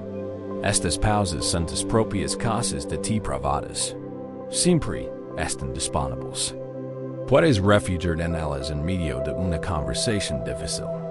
Antes de responder un correo electrónico exigente o antes de tomar una decisión. Simplemente respira conscientemente y presta atención a los dos pequeños santuarios de quietud en cada extremo. En ese lapso, interrumpe el impulso de tu propia reactividad. Le das a tu mente un momento para que se asiente. Crees una apertura. Para que surja una respuesta más sabia y serena. Es como el maestro del té, sosteniendo el cucharón de agua caliente, eligiendo el momento preciso para actuar. Un momento nacido no de la presión, sino de la presencia no hay nada en tu vida. Ahora mismo, en este instante, que requiere una respuesta inmediata y urgente. Todas las exigencias del mundo pueden esperar. Todos los problemas que parecen tan grandes y enredados pueden darse en la puerta de esta habitación tranquila. Tu única tarea es dar el regalo de esta pausa prolongada. Permitir que todo tu ser se relaje al ritmo natural y pausado de tu propia respiración. Cuando nos regalamos esta pausa, este espacio de no urgencia, dejamos de forzar frenéticamente con los problemas de nuestra vida.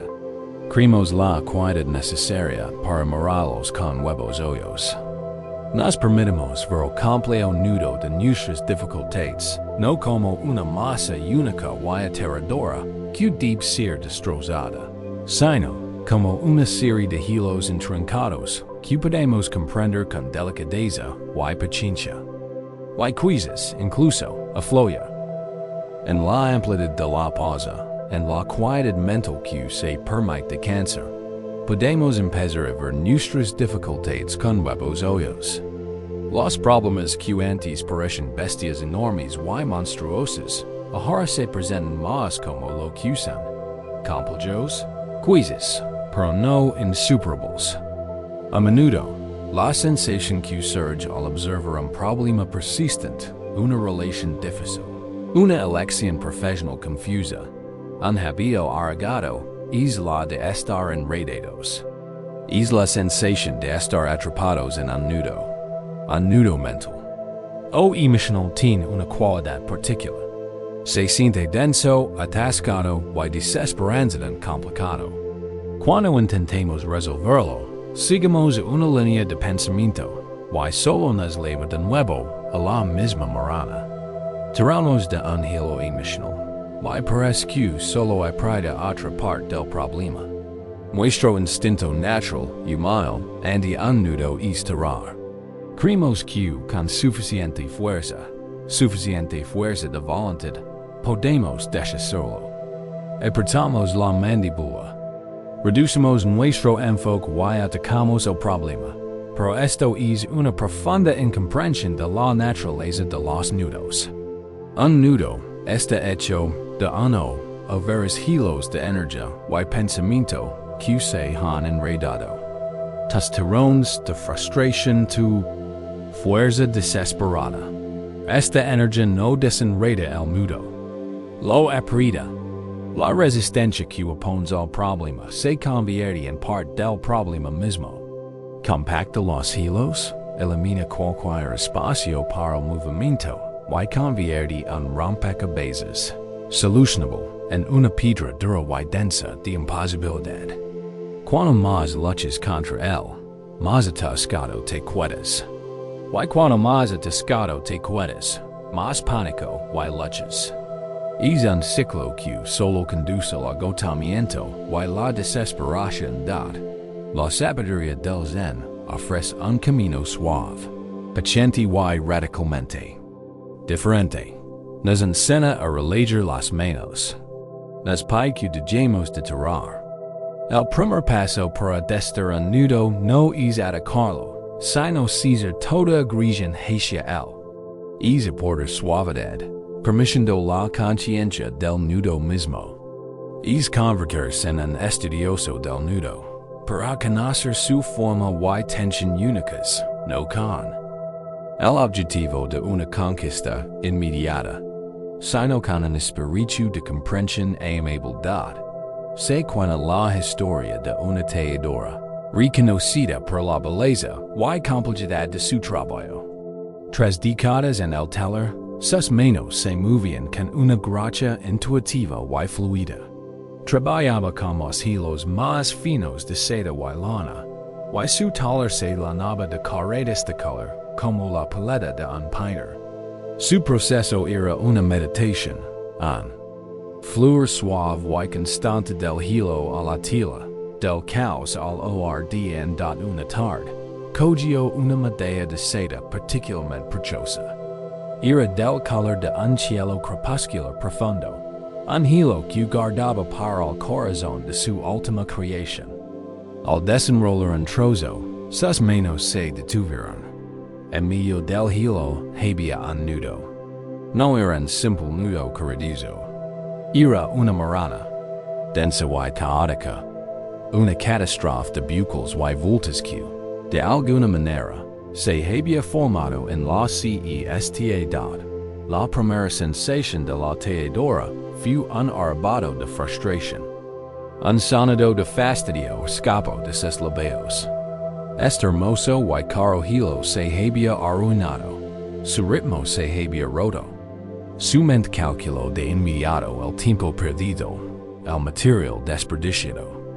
El nudo se convirtió, en ese instante, en su enemigo. Su primer instinto, el instinto de quien resuelve problemas, fue arreglarlo. Se sentó, puso el hilo en su regazo y comenzó a deshacer el nudo con sus dedos afilados y ágiles. Intentó mirar la en un bucle apretado para abrirlo.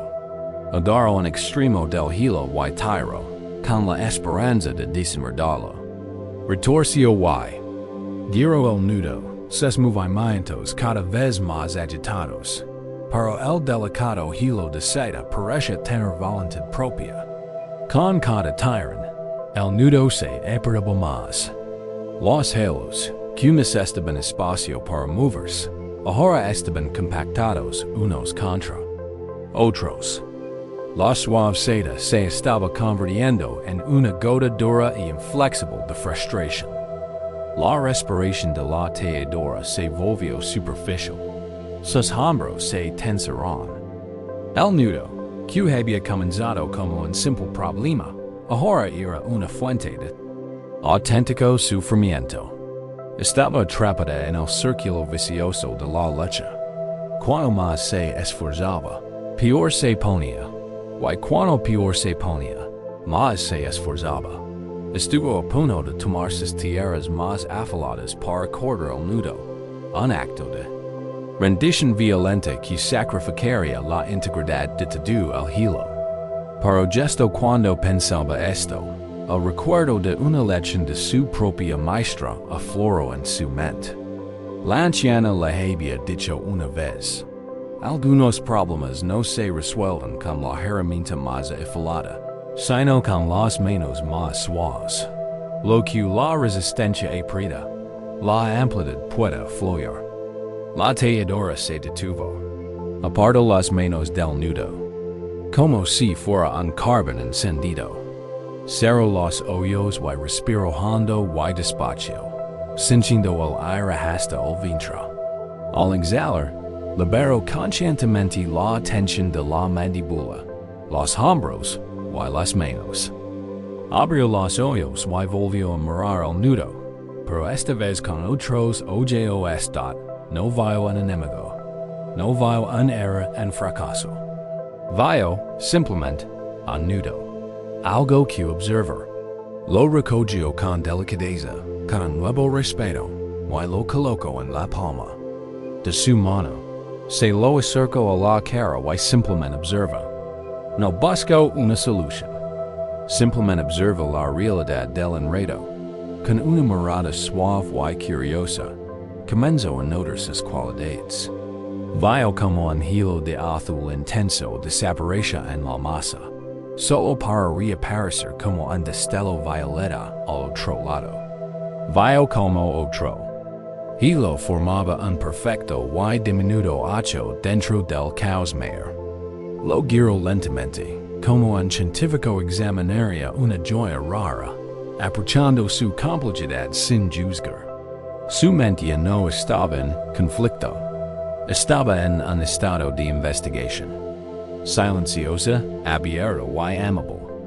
Estaba comprendiendo el problem, estaba sentada allí, con el cuerpo relajado y la mente en calma.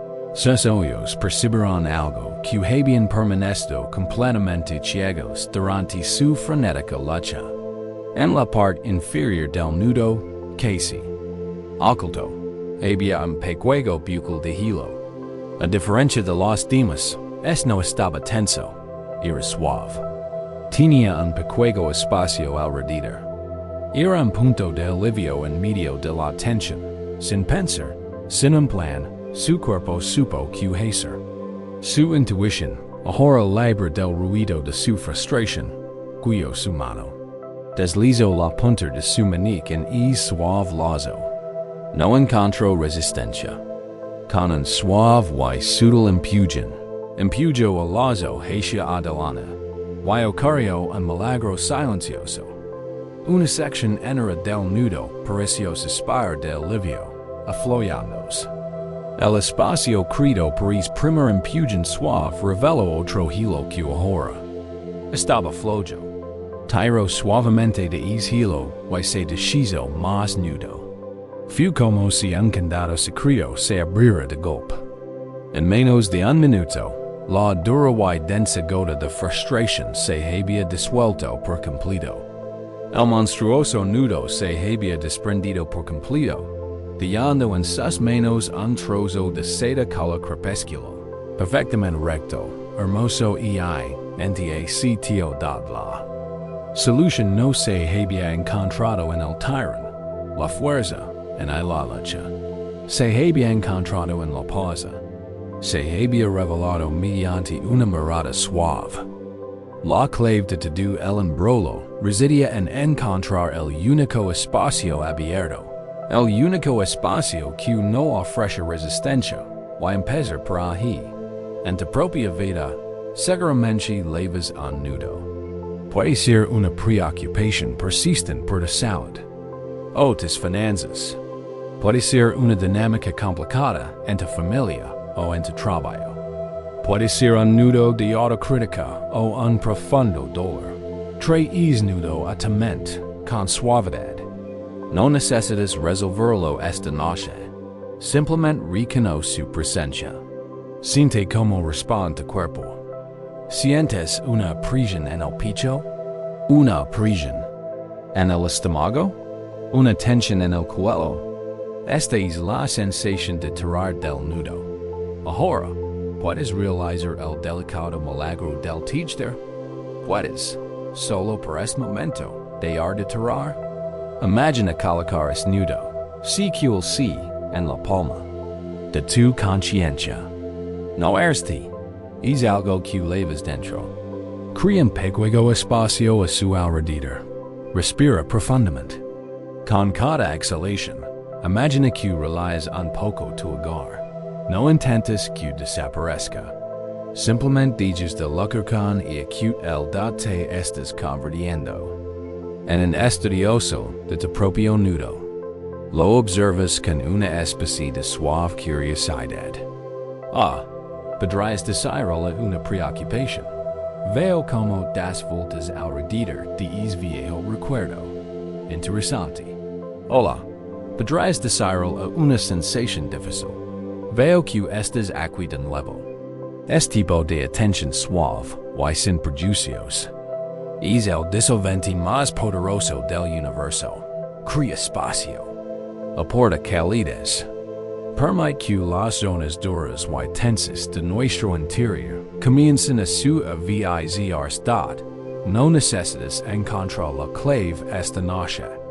Tu único trabajo es dejar de tirar.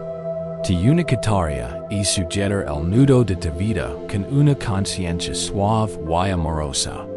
El mismo acto de hacerlo es el comienzo del desenredo.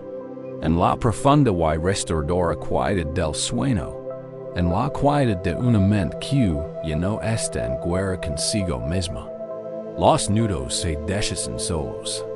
Esta espera paciente, esta profunda confianza en que la solución se revelará a su debido tiempo, es la sabiduría de la naturaleza misma. Es la sabiduría de los grandes ciclos de crecimiento y letargo. Es la sabiduría de la semilla que es enterrada en la fría y oscura tierra del invierno.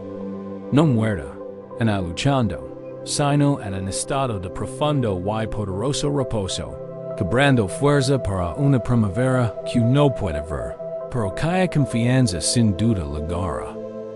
Aferrarse a un problema en lugar de atacarlo, dejar que un nudo se deshaga por sí solo, recrear una confianza profunda y paciente. Es una confianza en un proceso a menudo lento, sutil y misterioso. Esto contradice la esencia de nuestro mundo moderno, que celebra los resultados visibles y el impulso constante hacia adelante. Por eso, podemos sentir un profundo temor a los momentos de nuestra vida en los que nos sentimos improductivos. Cuando nuestra energía decay, cuando nuestro paisaje interior parece árido y silencioso. Esta es la experiencia de un invierno personal. Es una época del alma que puede ser profundamente inquietante. La fuente creativa parece secarse. El entusiasmo que una vez te impulsó desaparece. El camino que quizás estaba surgiendo ahora parece cubierto por una espesa capa de nieve. En este estado, puede instalarse una profunda fatiga espiritual. Y con ella, a menudo viene la culpa. Una voz interior insiste en que deberías esforzarte más. Esforzarte más. Seguir adelante. Observa el campo silencioso y vacío de tu vida interior. Y lo llama un fracaso. Confund la latencia con la muerte. Es miedo y esta culpa surgen de una incomprensión de la naturaleza misma de la vida. Olvidamos que no somos máquinas capaces de una producción constante y lineal. Somos seres naturales, y nuestras vidas se mueven en ciclos, al igual que las estaciones de la tierra. Épocas de crecimiento exterior, de flores vibrantes y frutos abundantes. La primavera y el verano de nuestras vidas. Pero igual de vitales, igual de sagrados, son los momentos de introspección, de liberación, de descanso profundo y sereno. El otoño y el invierno. Luchar contra tu propio invierno. Es declaro la guerra a una parte esencial de tu ser. Sentirte culpable por tu necesidad de descanso es negar tu propia naturaleza. La sabiduría más profunda reside en aprender a honrar estos periodos de descanso. En comprender que no son vacíos, son fértiles. Son tiempos de profunda actividad. Invisible. Es en la oscuridad del invierno donde se concentra la energía de la primavera. Se cuenta la historia de un valle agrícola, donde la gente vivía y moría al ritmo de las estaciones. Un año, el invierno llegó con una crudeza particular. Las nieves llegaron temprano y cayeron espesas sobre los campos. Y un frío intenso y penetrante se instaló en la tierra y se negó a desaparecer. Las semanas se convirtieron en meses.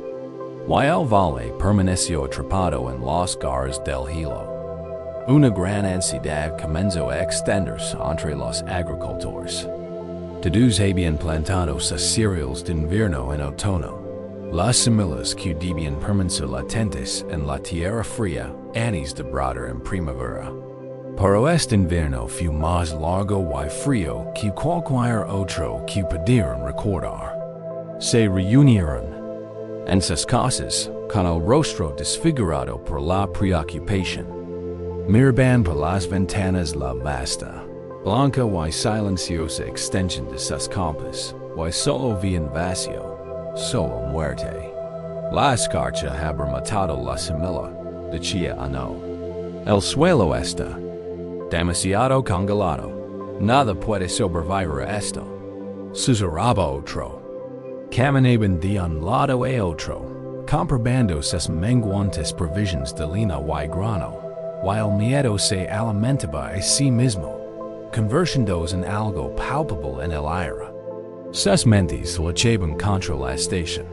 Veían el invierno como su enemigo, una fuerza cruel que destruía su futuro. No podían encontrar paz, pero había un granjero en el valle que era diferente. Era un hombre mayor, y su rostro reflejaba serenidad. Mientras sus vecinos se inquietaban y preocupaban, él parecía estar en estado de tranquila satisfacción. No pasaba sus días mirando con ansiedad los campos helados. Los pasaba dentro, junto a su chimenea. Un vecino, enloquecido por su propia preocupación, finalmente fue a la casa del viejo granjero, decidido a comprender su extraña falta de miedo. Encontró al anciano en su granero, un lugar impregnado de dulce aroma y no y madera vieja. El granjero no estaba ocioso. Trabajaba metódicamente, tomaba sus herramientas, una por una, y las preparaba. Afilaba la hoja de su guadaca con una piedra. De afilar, shing, shing, shing el único sonido en el tranquilo espacio. Estaba frotando acid en el mango de madera de su pala, preservando. Remendaba cuidadosamente en arns. Sus movimientos eran lentos, conscientes, y llenos de una plácida sensación de propósito. ¿Cómo puedes estar tan tranquilo? Exclamó. El vecino preocupado. ¿No ves lo que está pasando? Este invierno será nuestro fin. La tierra está como el hierro. Nuestras semillas están muertas. YT aquia falando herramientas que quizá nunca usamos. El viejo granjero dejo de trabalhar. Miró el rostro de pánico de su vecino con tierna compasión. Veo la misma nieve que ti. Dio, con la voz tan tranquila como un charco profundo. Pero no vimos lo mismo. Le hizo una cena a su vecino. Para que lo sigu ayudarte. Lo conduyo en rincón del granero, dan guardaba very secos grandes. Desado la tapa de ano, y medio la mano hasta el fondo. Seco empanado de semillas pequeñas, duras y modestas. La sostuvo en la palma de la mano. Miras el campo, y vis una superficie vacía, dio el agricultor. Miro el campo, y pienso en lo que está sucediendo dentro de cada uno de ellos. Aquí es donde está haciendo el verdadero trabajo ahora mismo. Hizo rodar una semilla entre el polgar y el índice. ¿Crees que esta semilla está dormida o muerta? Continue. Pero no es así. Se encuentra en un estado de profunda transformación. Este frío intenso, esta larga oscuridad, no es su enemigo. Es su señal más importante. Este frío es lo que le dice a la vida interior de la semilla que reúne todas sus fuerzas, que concentra toda su energía en su núcleo. La semilla no lucha contra el invierno, lo aprovecha. Está en proceso de transformación. Se prepara para el inmenso esfuerzo que recorrerá a brusco paso a través de la tierra dura. Y alcanzar un sol que nunca ha visto. Dejo que las semillas se deslizaron entre sus dedos y volvieron al seco. Mi trabajo. Dio, es no preocuparme por la profundidad de la nieve. Preocuparme no la derretira en una hora antes. Mi trabajo es confiar en el proceso que no puedo ver. Es saber que mientras el mundo de arriba está quieto y congelado, el mundo de abajo se prepara con fuerza. Y por eso también debo prepararme. Debo afilar mis herramientas. Debo descansar. Debo estar listo para el deshielo. Porque la primavera nunca deja de llegar. El vecino preocupado permaneció en silencio, mientras la sabiduría serena de las palabras del granjero se filtraba lentamente en su mente agitada. Había estado tan concentrado en la aparente falta de vida que había olvidado la promesa de vida que se escondía bajo ella. Quizás sientes que estás en tu propio invierno. Tu vida creativa, tu vida espiritual, tu energía emocional, tu puedes. Congelado, miras la superficie y no ves que ocurre nada. Y por eso te preocupas, te sientes culpable. ¿Crees que estás fracasando? Y si pudieras empezar a ver este tiempo con los ojos del sabio agricultor. Y si pudieras confiar en que, la superficie silenciosa y congelada de tu estado actual se está realizando una obra profunda y necesaria. Tu alma no está muerta, está recuperando fuerzas. Es periodo de descanso, de baja energía, de desconocimiento. No es tu enemigo. Es la condición necesaria para preparar para tu próxima etapa de ser. No necesitas forzar la floración. En medio de una ventisca, no necesitas sentirte culpable por tener que permanecer inactivo. Tu único trabajo es honrar la temporada en la que estás. Es descansar sin disculpar. Es reparar con delicadeza tus propias herramientas. Nutrir tu cuerpo, aquietarte tu mente. Regalarte la paz incondicional.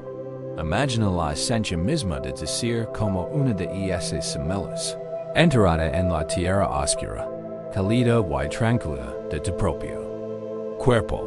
Es segura, es completa, no está vacía, está llena de potencial. Contiene el plan para tu valor que ante puede por crecer.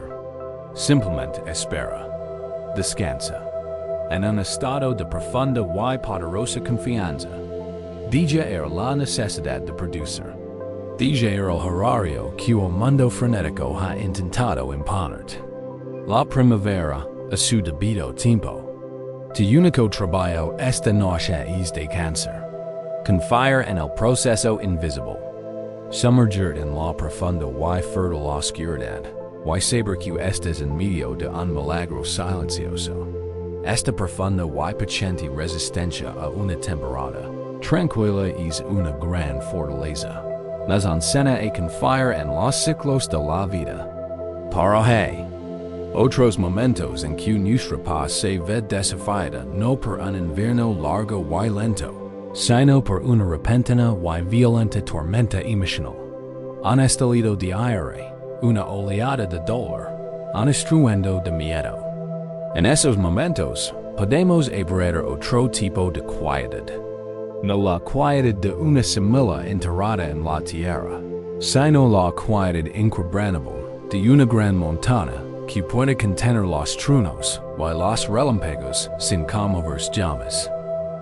Confiar en el trabajo lento y invisible de una semilla de invierno es desarrollar una fortaleza profunda y paciente. Es la fuerza de la resistencia, de la fe en los ciclos tranquilos de la vida. Pero hay momentos en que nuestra paz interior se ve desafiada no por una larga y lenta temporada de letargo, sino por un fenómeno meteorológico repentino y violento. Una tormenta de pura emoción. Puede ser un relámpago, una oleada de aire candente que crece tan rápido que nos deja sin aliento. Puede ser el trueno profundo y retumbante de la ansiedad, un sentimiento de temor que nos sacude hasta lo más profundo. O puede ser un diluvio torrencial de dolor. Una tristeza tan inmensa y pesada que parece que podría arrasar con el mundo entero. Cuando surgen estas tormentas emocionales, nuestro primer instinto suele ser el terror. Nos sentimos secuestrados, poseídos por una fuerza salvaje e incontrolable. Creemos que esta emoción es nosotros. Estoy enojado. Estoy triste. Nos identificamos tan profundamente con la energía de la tormenta que nos perdemos en ella. Y como tememos su poder, intentemos combatirlo. Intentemos construir caes para contener el dolor. Intentemos acalar el estruendo de nuestra propia ansiedad. Intentemos suprimir el relámpago de la aire, refugiándolo en la oscuridad de nuestro ser, con la esperanza de no ser visto jamás. Pero esta resistencia es inútil y agotadora. Luchar contra una tormenta no la hace desaparecer.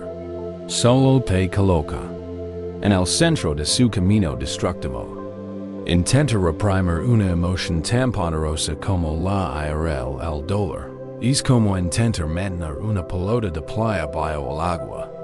Requiere un esfuerzo inmenso y constante, y en cuanto flaquea la concentración, la emoción emerge a la superficie con una fuerza aún mayor y más explosiva. Hay otra manera. No es una manera de luchar, sino de perseverar. Es el camino de la montaña. La enseñanza es esta. No es la tormenta. Es la montaña sobre la que la tormenta se desata. Tus emociones son simplemente patrones climáticos que atraviesan el vasto y espacioso paisaje de tu propia conciencia.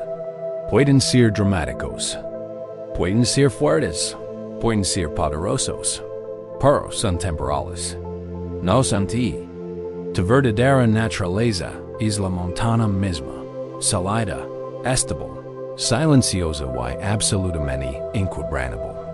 Cuando la historia de un joven monje profundamente atribulado, era un estudiante amable y diligente, pero estaba dominado por un temperamento incontrolable. Cuando las cosas no salían como él quería, o cuando se sentía ofendido, una rabia invadía su interior, como un monstruo ardiente. Lo consumía, y decía cosas agudas y crueles, de las que luego se arrepentia con una vergüenza que le roía el alma. Empezó a ver su ira como una manca espiritual, un signo de su profundo fracaso. Meditaba durante horas, intentando alcanzar un estado de calma absoluta donde la ira no pudiera tocarlo. Cantaba mantras para purificar su mente. Para la ira siempre ingresaba, a veces con mayor ferocidad, como si la enfurecieran sus intentos de negarla. Desesperado, acudió a su maestro. Un anciano maestro que posea una quietud tan profunda como la gran montaña que se alzaba sobre su monasterio. El monje confesó su lucha con la voz llena de vergüenza. Soy esclavo de mi ira, Dio. Es un veneno en mi corazón. ¿Cómo puedo extirparla? ¿Cómo puedo destruirla? El anciano maestro escuchó sin juzgar. Cuando el joven monje terminó, el maestro no le ofreció un nuevo canto en una técnica secreta de meditación. Simplemente señaló con un dedo largo huesudo hacia la ventana en la cima de la gran montaña. El tiempo está cambiando. Dijo el maestro. Se avecina una tormenta esta tarde. Cuando quiero que vayas a la base de la montaña. Encuentra la pequeña cueva que domina el valle occidental. Allí estarás a salvo de la lluvia y los rayos. Tu tarea no es meditar en cantar. Es simplemente sentarte y observar la tormenta. Y mientras observas la tormenta, observa la montaña. El joven monje estaba lleno de miedo. Estar tan cerca de la fuerza bruta de una tormenta le parecía peligroso. Y no entendía el propósito de la extraña instrucción. Pero su confianza en su maestro era absoluta. Mientras el cielo empezaba a adquirir el color de un profundo martín, y el aire se volvía denso y eléctrico, subió por el sendero hacia la pequeña cueva. Se acomodó dentro justo cuando las primeras gruesas gotas de lluvia empezaban a caer. La tormenta que se desató sobre el valle fue feroz. Un trueno estaba justo encima. Un sonido tan violento que pareció rasgar el cielo. El monje sintió la vibración en los dientes, en los huesos. Un rayo blanco y brillante iluminó todo el paisaje por una fracción de segundo, revelando los árboles retorcidos y el rostro aterrorizado del mundo con detalles descarnados y fantasmales. Luego el viento. Un vendaval alante y estridente que azotaba los árboles. Y luego la lluvia, que ya no eran gotas sueltas, sino una cortina de agua salada, rugiente y ensordecedora que parecía decidida a sumar al mundo mismo. El joven monje se acurrucó en su cueva, con el corazón latiendo con fuerza por un miedo primitivo. Su instinto le decía que corriera, que se escondiera, que cerrara los ojos y los oídos hasta que todo pasara. Pero recordó las palabras de su maestro. Observa la tormenta. Observa la montaña. Se obligó a mirar desde su refugio. Contempló el aterrador y magnífico espectáculo de la furia de la tormenta. Y entonces, desvió la mirada hacia la montaña. Y lo que vio lo cambió para siempre.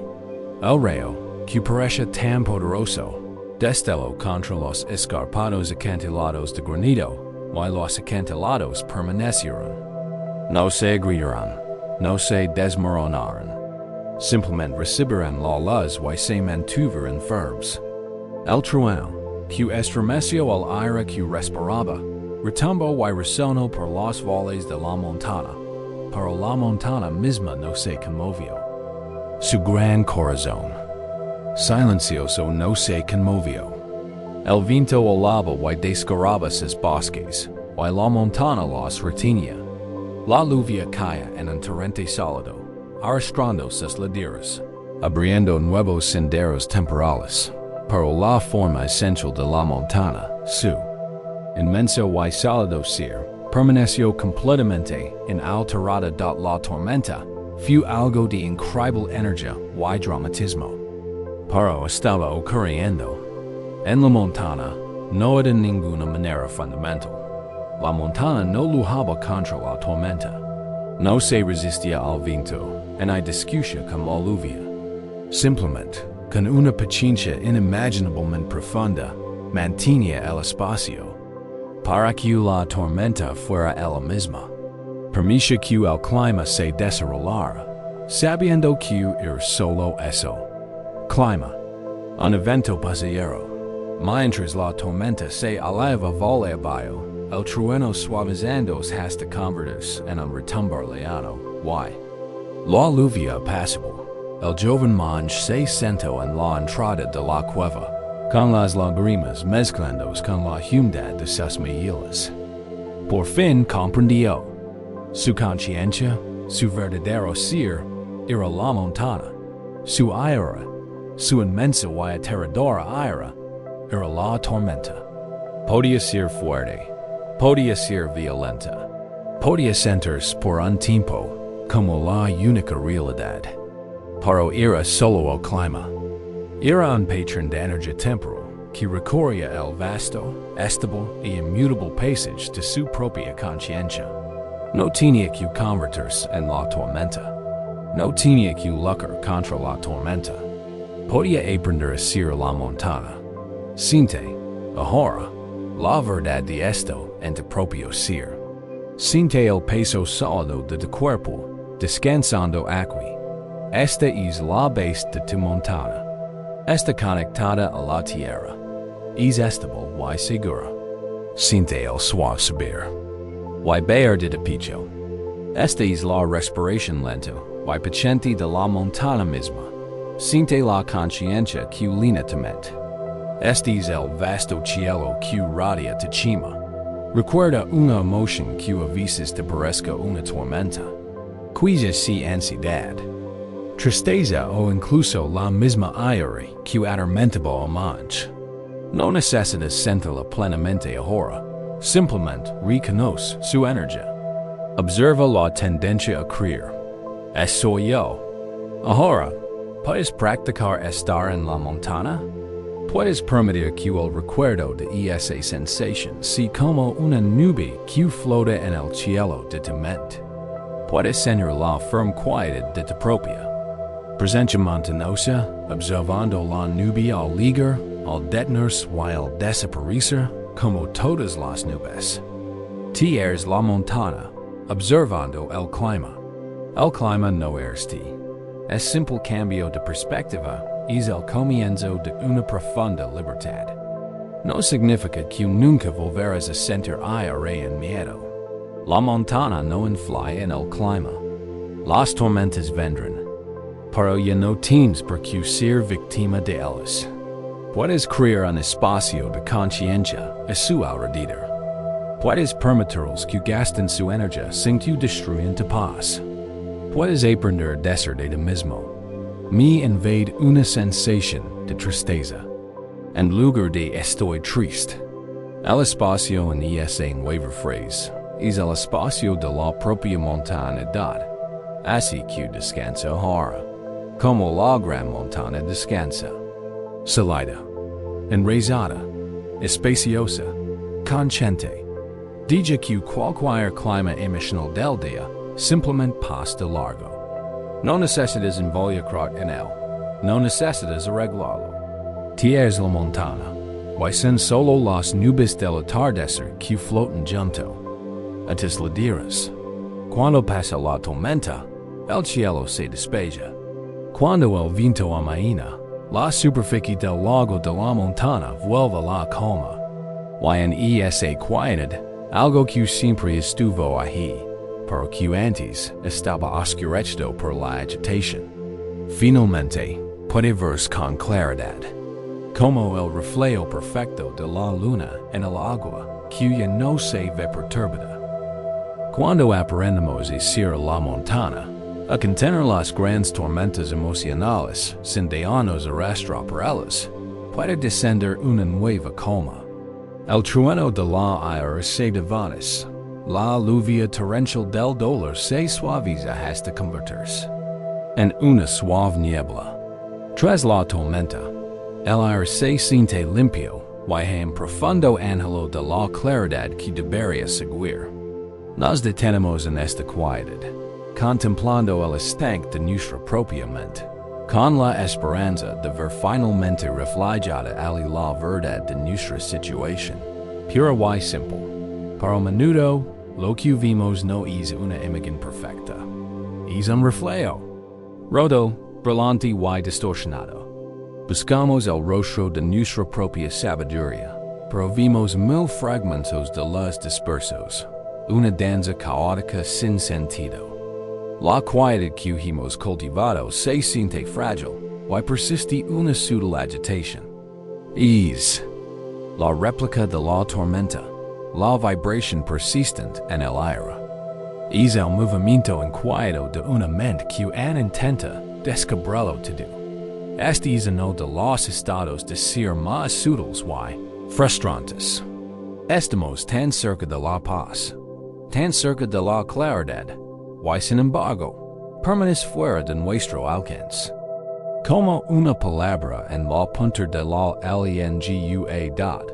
Los antiguos maestros zen comprendían este estado a la perfección. Enseñaban que nuestra verdadera naturaleza, nuestra mente original, es inherentemente clara, radiante y sabia.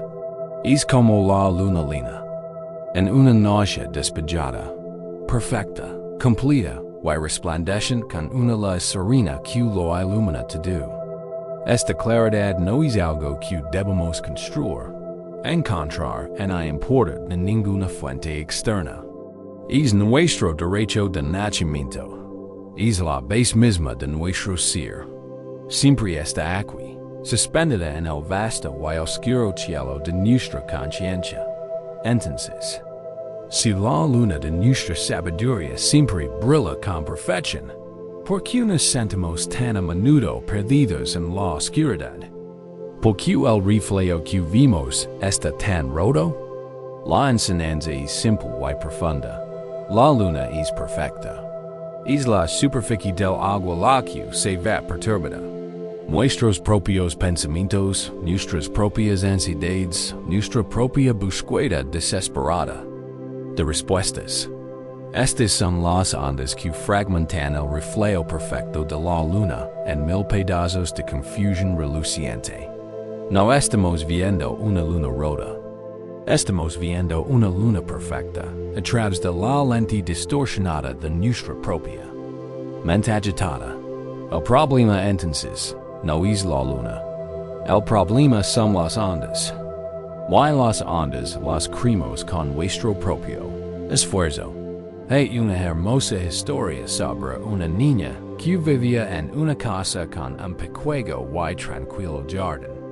En el centro del jardín había un estanque profundo y circular, oscuro y sereno como un espejo de obsidiana pulida. Una tarde, su madre la condujo al jardín justo cuando salía la luna llena. Era una vista magnífica. Un disco perfecto, blanco platido, trepando por el profundo cielo índigo. La niña se quedó maravillada, con la cabeza inclinada hacia atrás, y el corazón lleno de asombro. Entonces, su madre señaló hacia el estanque. La niña miró hacia abajo y se quedó sin aliento. Allí en la superficie del agua, había otra luna.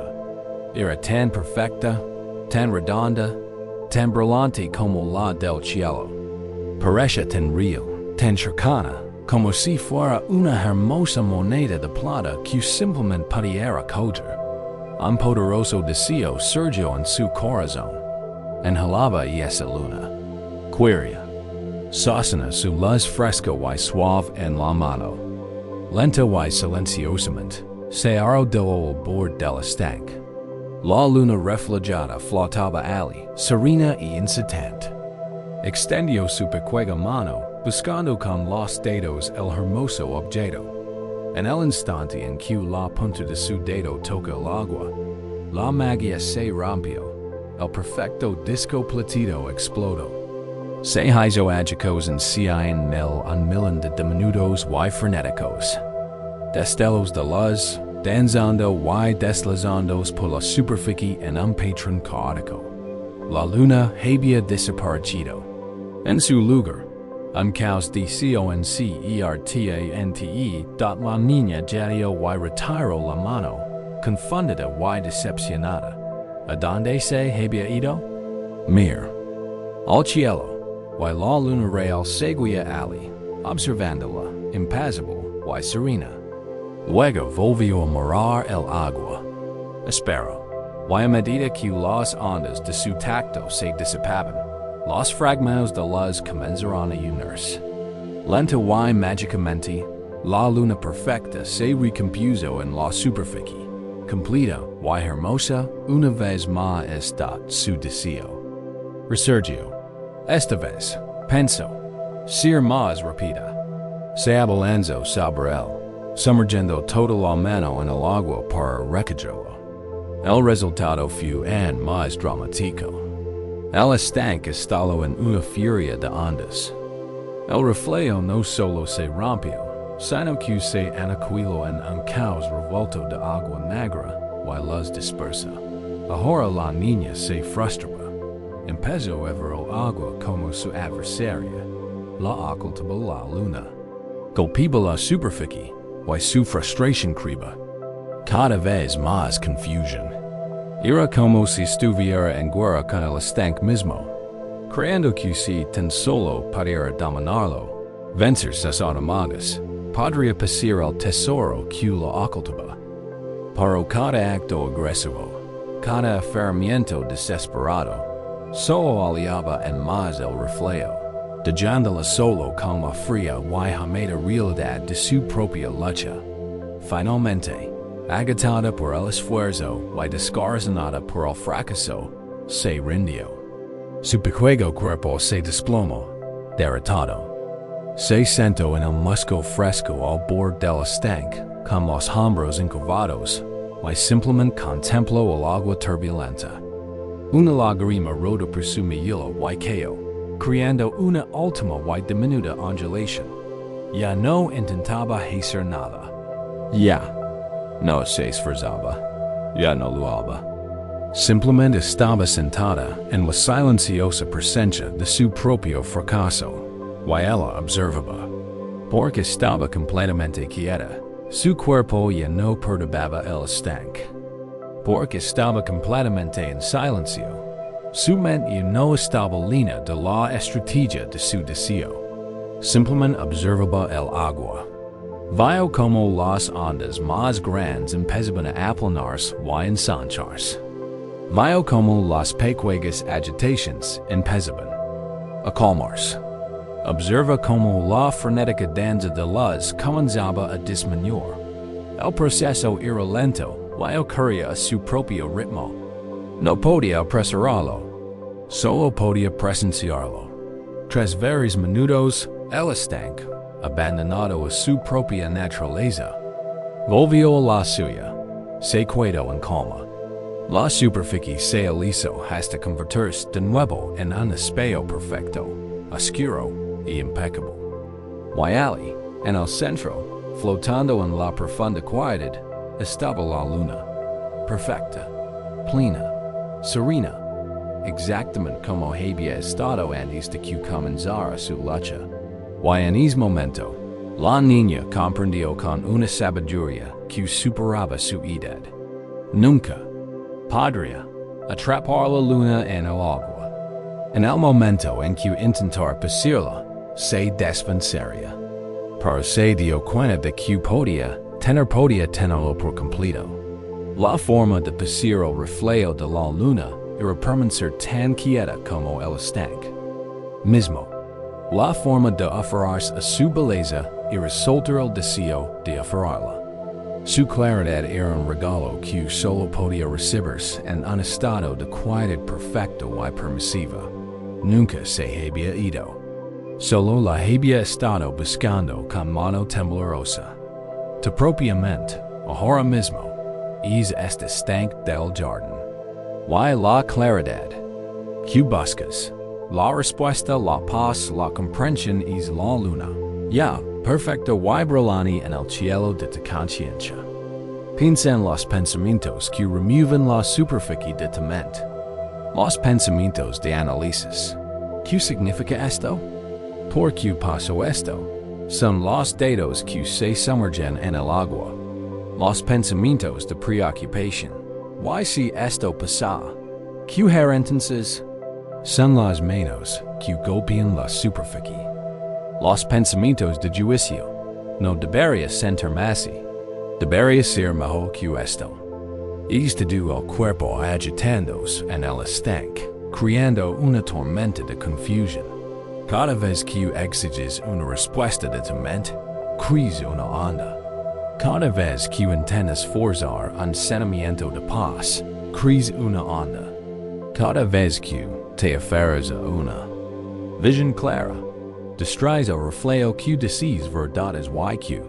La práctica de esta noche es la práctica del niño en su último momento de sabiduría. Es la práctica de soltar. Es la práctica de QUIEDAR está desde que tu cuerpo se convierte en la tierra quieta al borde del estanque. Siente su peso, su solidez, no se esfuerza. Simplemente está aquí. Desde que tu respiración sea la suave calma del agua. Con cada exhalación lenta y tranquila, siente como las ondas del día comienzan a calmarse. No las estás forzando a calmarse. Simplemente estás creando las condiciones para la quietud, al cesarte lucha. No necesitas encontrar la respuesta. La pregunta más apremiante esta noche. No necesitas resolver el gran rompecabezas de la vida. La luna no se encuentra al final de una larga y difícil cadena de pensamientos. Se ve cuando se permite que la cadena de pensamientos se desvanezca. Confía en que la claridad ya está aquí. Es inherente a ti. Es tu naturaleza. No tienes que crearla. Solo tienes que dejar de ocultarla. Cuando abandonas la búsqueda desesperada, permites que aquello que buscas se revele. Ha estado esperando pacientemente que te aquietes. Descansa. Ahora, en este estado de conciencia apacible y sin aferramiento, sea el estanque en calma, sea el jardín tranquilo, y permite que la luna perfecta, plena y radiante de tu verdadera naturaleza se manifieste. No hay necesidad de alcanzarla. Simplemente, desde que su luz fresca y platera te limpia completo. En la profunda quietud de una mente que ya no está agitada, la luna de nuestra verdadera naturaleza puede aparecer, reflejada con perfección. Este es un momento de pura claridad, un regalo de la gracia. Pero esta quietud pristina a veces puede parecer fugaz. Aunque la violenta tormenta haya pasado y las agitadas olas se hayan calmado, podemos mirar al agua y descubrir que no está completamente clara. Hay una sutil película en la superficie, una capa más profunda de suciedad que la tormenta pasajera no ha limpiado. Este es el residuo de nuestros hábitos, el polvo acumulado de toda una vida. Y aquí puede surgir un nuevo tipo de tensión. Es la tensión de la impaciencia. Hemos tenido un momento de claridad, un momento de paz, y queremos que sea nuestro estado permanente. Empezamos a ver nuestro trabajo interior como un proyecto de limpieza profunda, y queremos que el trabajo se complete rápidamente. Restregamos nuestros defectos percibidos. Pulamos nuestras virtudes, y nos frustramos cuando el brillo no aparece de inmediato. Esto es impaciencia espiritual. Es el deseo sutil de alcanzar el destino, sin haber recorrido todo el camino. Observemos el largo camino de práctica y sanación y pensamos, ¿ya lo he logrado? Esta pregunta nace del deseo de un resultado futuro. Nos saca del momento presente Dando ocurre toda verdadera transformación en la sabiduría del Zen ofrece un poderoso antídoto contra esta impaciencia. Las enseña a enamorarnos del proceso, no del resultado. En un mundo centrado casi exclusivamente en los resultados, las metas y los logros, este es un acto revolucionario. El camino Zen sugiere que la paz que buscas al final del camino se esconde en el propio camino. La iluminación no reside en la piedra perfectamente pulida de un yo futuro y perfeccionado. La iluminación reside en el acto paciente, consciente y delicado de pulir. Ahora mi samo esto lo cambia todo. La práctica ya no es una tarea que soportar para obtener una recompensa futura. La PRWCTICA es la recompensa. Cada respiración, consciente. Cada momento de autocompasión paciente es en sí mismo una legada. Se cuenta la historia de un antiguo monasterio sobre un joven novicio que llegó con una ambición ardiente. Había leído las historias de los grandes maestros que habían alcanzado profundos estados de iluminación y quería ser como ellos. Estaba decidido a trabajar más duro, meditar durante más tiempo y comprender con mayor profundidad que cualquier novicio anterior. Vea la iluminación como un gran premio por alcanzar, una cima por cielo en que esta su maestro. Un sabio y anciano maestro que había visto este ardor ambicioso en los ojos de muchas monjas jóvenes, sabía que la ambición del muchacho era precisamente lo que le impedía avanzar. Así que le encomendó una tarea especial. Lo condujo a un rincón del jardín del monasterio, donde había un montón de piedras toscas. Tomó una. Era una piedra irregular y fea, del color del barro, sin belleza y valor aparentes. Tenía aproximadamente el tamaño de una cabeza humana. El maestro colocó esta piedra tosca en las manos del novicio. Luego señaló dos cubos, uno lleno de arena gruesa y el otro de agua. Tu trabajo es sencillo, dijo el maestro con voz neutra. Haz que brille. El joven novicio se emocionó al principio. Lo interpretó como un con, una prueba profunda y secreta de su aptitud espiritual. Se entregó al trabajo con inmensa energía. Tomó puñados de arena húmeda y comenzó a frotar la piedra áspera, moviendo los brazos vigorosamente. Lo impulsaba. Una visión del futuro. Una piedra tan perfectamente pulida que brillaría como un espejo negro. Testimonio de su increíble voluntad y devoción. Se la presentaría al maestro y demostraría su valía. Pasó el primer día y le dolían los brazos, pero su ánimo estaba en alto. Pasó una semana y tenía las manos en carne viva, pero casi podía convencerse de que uno de los bordes afilados de la piedra era un poco menos afilado. Pasó un mes. La piedra parece casi exactamente igual.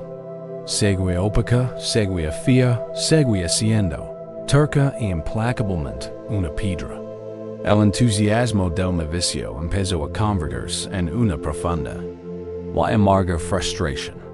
Vio a los demás monjes inmersos en lo que él consideraba una práctica real. Cantaban en la sala principal. Sus voces se elevaban en una hermosa armonía. Estudiaban las antiguas y complejas escrituras.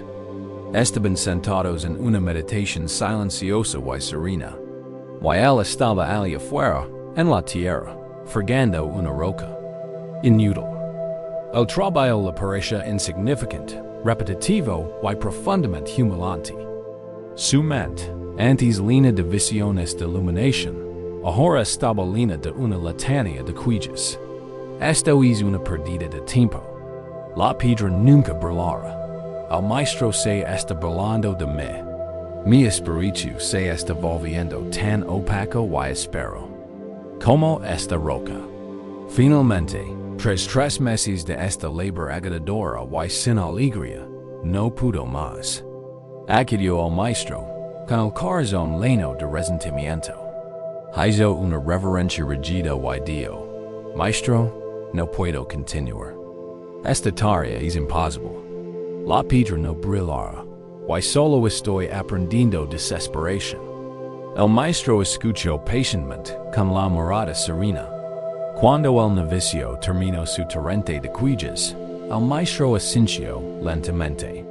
El problema, dijo en voz baja, es que intentas pulir la piedra con la mirada puesta en el futuro. La estás frotando con tu impaciencia. Intentas forzar un resultado que solo puede llegar a su debido tiempo. Tu mente no está en la piedra que tienes en las manos, sino en una fantasía que tienes en la cabeza. Miró al novicio con amabilidad. Vuelve a tu trabajo, dijo, para te dar una nueva instrucción. Olvide del brillo. El brillo no te incumbe. Eso es asunto de la piedra. Tu asunto es el momento presente. Durante el resto del día, quiero que cierres los ojos mientras trabajes, si es necesario. Quiero que sientas el verdadero peso y la forma de la piedra como si nunca lo hubieras sentido. Quiero que escuches de verdad, el sonido de la arena al pasar sobre la superficie. Y quiero que sientas la frescura del agua en la piel. Eso es todo. El sonido, la sensación, el peso. El momento presente es de única tarea. El novicio se mostró escéptico, pero estaba derrotado, así que estaba dispuesto a intentarlo todo. Regresó a su rincón del jardín. Recogió la piedra tosca. Pero esta vez siguió las instrucciones del maestro. Debido a su desesperada necesidad de un resultado, cerró los ojos por un momento y sintió el peso de la piedra, su sólida realidad en sus manos. Tomó un puñado de arena húmeda y comenzó a frotar. Y él escuchó. Por primera vez, escuchó el sonido. Era un sonido suave, rítmico y susur, rente dot she dot to dot she dot era como la sonata del viento, o suave chapatillo de un mar lejano. Descubrió que su respiración comenzaba a sincronizar naturalmente con el sonido. Inhala al subir. Exhala al shhd, el movimiento descendente. Dentro y fuera. She. Dentro y fuer, she su mente. Que había sido un torbellino de quejas y fantasias sobre el futuro. Finalmente encontró un ancla. El sonido. La sensación. El ritmo. El trabajo dejó de ser una tarea mecánica. Se convirtió en una meditación en movimiento. La piedra ya no era su adversaria. Era su compañera en una danza sencilla y silenciosa. Una profunda sensación de paz comenzó a apoderarse de él. No buscaba la paz. No intentaba alcanzar un estado meditativo. Simplemente estaba absorto en la realidad sensorial de su tarea. Y en esa perdida, encontró una serena alegría. Trabajó así el resto del día. Y el día siguiente. Y durante muchos meses. Olvidó por completo su objetivo original. La idea de una piedra brillante, de demostrar su valía al maestro, todo se desvaneció. Su felicidad ya no residía en un logro futuro. Estaba allí mismo. En el susurro rítmico de la arena sobre la piedra, en la sensación del agua fresca, en el ritmo constante de su propia respiración. Una tarde, muchos meses después, trabajaba junto a la piedra, absorto en su tranquilo ritmo.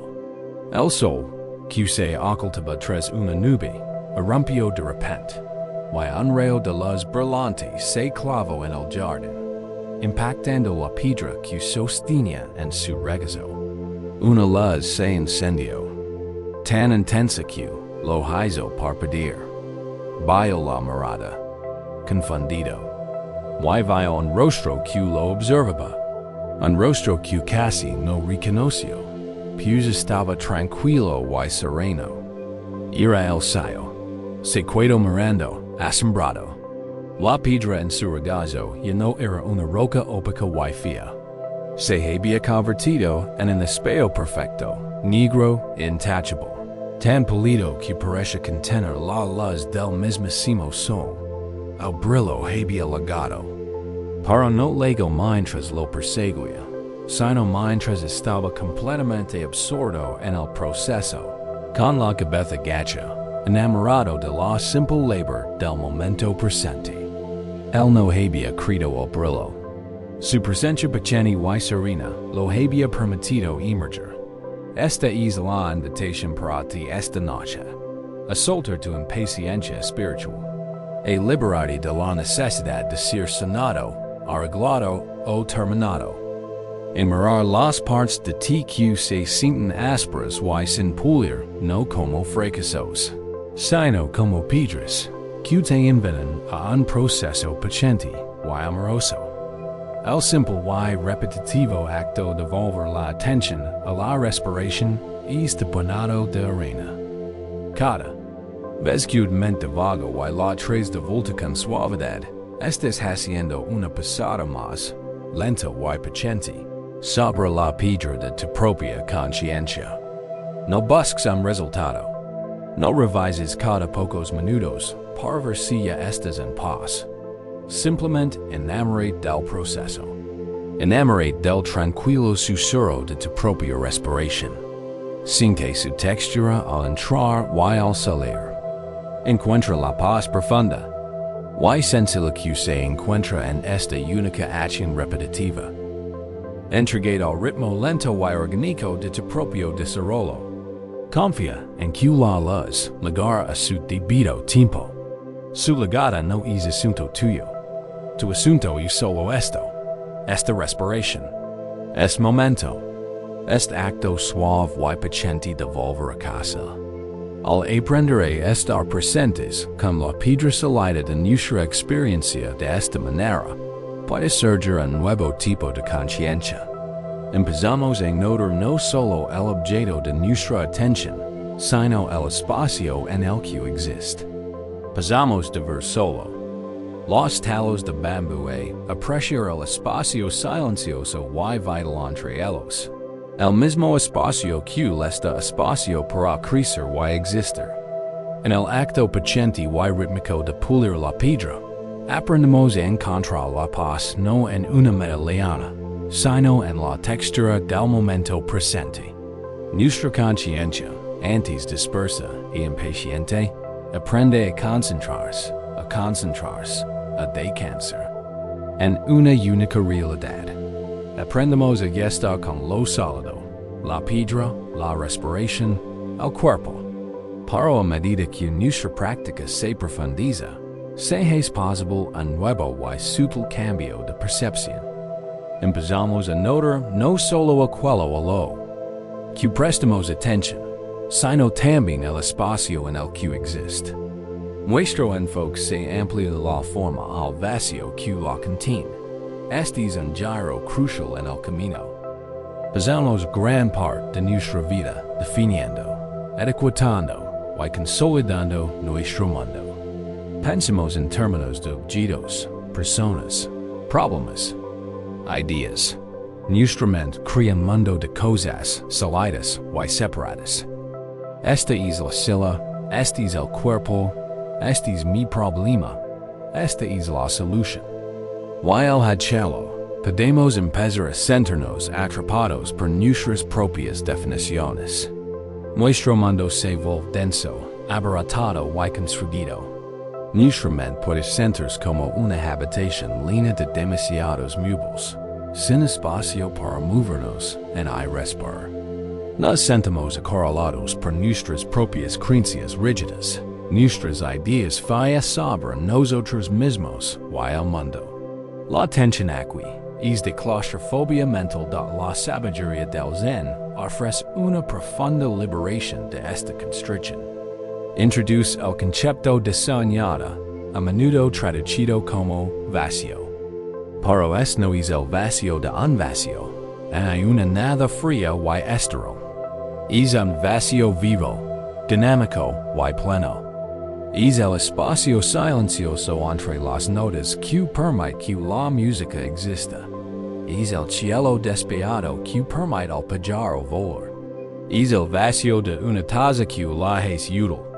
Es la amplitud de la conciencia misma, el campo silencioso y invisible. En el que todos nuestros pensamientos, sentimientos y percepciones surgen y desaparecen. Despertar este vacío es comprender que las formas de nuestra vida no son tan sólidas y fijas como parecen. Es encontrar la libertad en el espacio que las rodeidad. Sé cuando la historia de un joven pintor talentoso que anhelaba dominar el arte de pintar bambú, pasó ecos perfeccionando su técnica. Aprendió cada pincelada, cómo crear un talo fuerte y sólido con una sola pincelada segura. Cómo pintar joyas delicadas y afiladas con un simple movimiento de muñeca. Su habilidad técnica era impecable.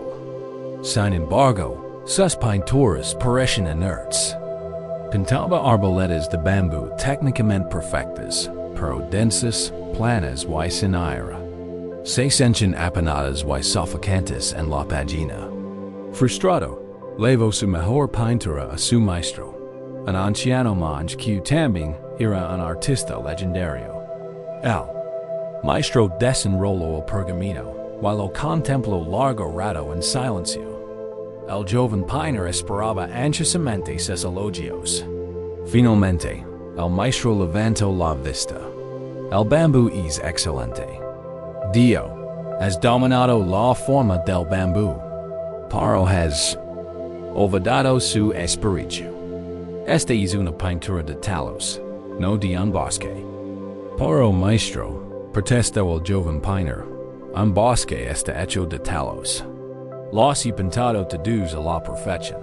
El maestro sonrió con dulzura. Has pintado las cosas.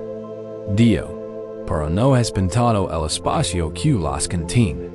La vida. Un bosque de bambú no reside solo en los talos.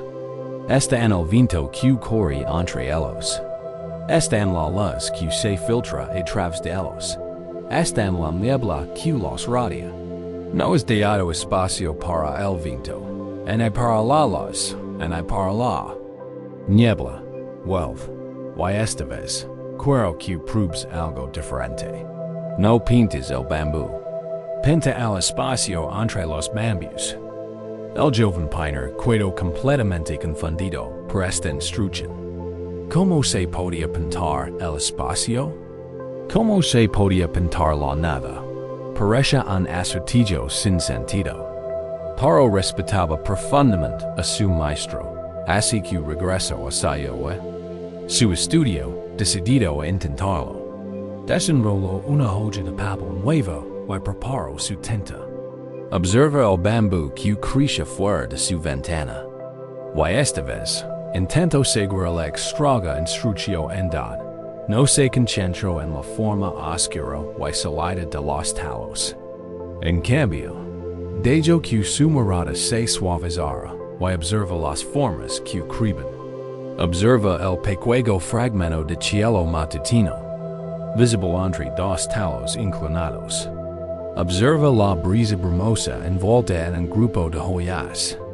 Empezó a ver el mundo no como una colección de cosas, sino como un tapiz de forma y espacio, cada uno definiéndose mutuamente.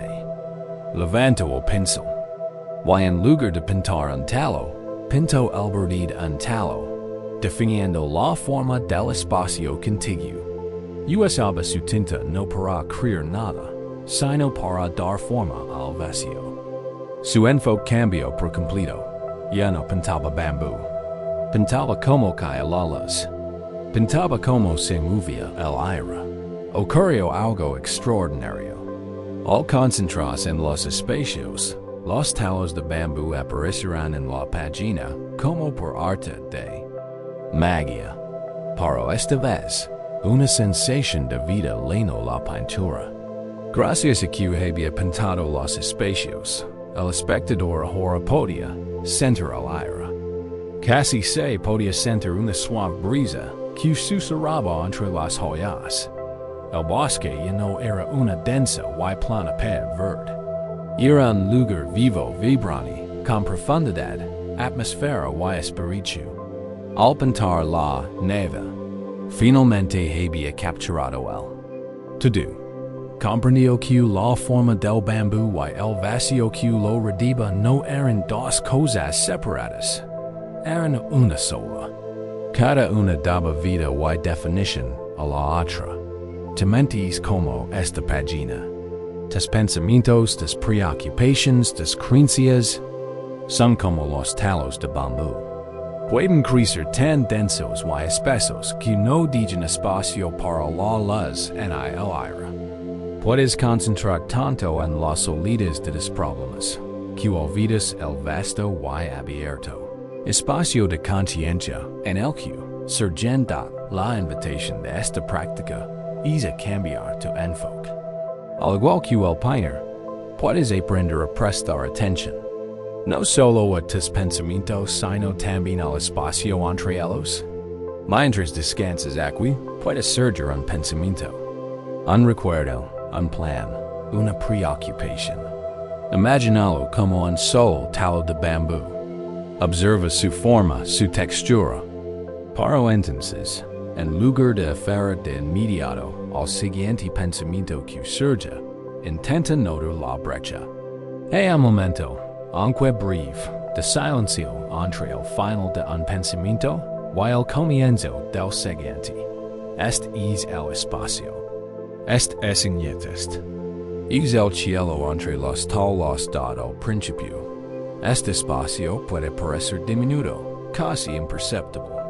Pero cuando más aprendes a percibirlo, más lo valores y más grande parecerá. No intentes deshacer del bambú. Los pensamientos seguirán creciendo, pero estás creando espacio a su alrededor. Les estás dando espacio para respirar. Y al hacerlo, estás encontrando tu propio espacio para respirar. Siente el espacio físico que ocupa tu cuerpo. No es un objeto sólido y aislado. Interactúa constantemente con el espacio que lo rodea. Siente el aire que roza tu piel. Es el espacio entre ti y la pared, entre ti y el techo. Ahora siente el espacio dentro de tu cuerpo. El espacio en tus pulmones al llenarse de aire. Los vastos y microscópicos espacios entre las células de tu cuerpo. No eres algo sólido. Eres un patrón vivo de forma y espacio. Cuando empiezas a identificar más con el espacio de la conciencia que con los pensamientos que lo atraviesan, surge una gran sensación de libertad. Te das cuenta de que no eres tus pensamientos. Es el espacio amoroso, abierto y silencioso donde los pensamientos pueden surgir. Un pensamiento difícil es solo un talo oscuro de bambú. No tiene por qué convertirse en un bosque oscuro e impenetrable. Un sentimiento doloroso es una forma. No tiene por qué definir todo el paisaje interior al tomar conciencia del espacio entre las cosas. Encuentras la libertad que siempre estuvo ahí, oculta a simple vista. Te das cuenta de que tus problemas, tus miedos, tus ideas rígidas sobre ti mismo solo tienen el poder de construir cuando crees que son todo lo que existe. Cuando descubres el espacio infinito que los rodea, pueden permanecer, pero ya no te definen. Se convierten en solo una parte de una imagen mucho más grande, más misteriosa y más hermosa. Y desde este espacio amplio, puedes ver que estos pensamientos son como objetos que flotan. Te das cuenta de que no tienes que hacer de ellos. Puedes, si lo deseas, simplemente dejarlos ir. denunciar la amplitud de la conciencia es encontrar una profunda libertad. Nos damos cuenta de que no somos el mobiliario abarrotado de nuestros pensamientos, sino la habitación silenciosa y aberrada que los alberga. Desde esta perspectiva, podemos observar el contenido de nuestra mente con un nuevo tipo de desapego y paz. Vemos como los pensamientos surgen como talos de bambú, pero al conocer el espacio que los rodea, y no nos sentimos atrapados por ellos. Y esto abre una nueva posibilidad, la posibilidad de soltarlos.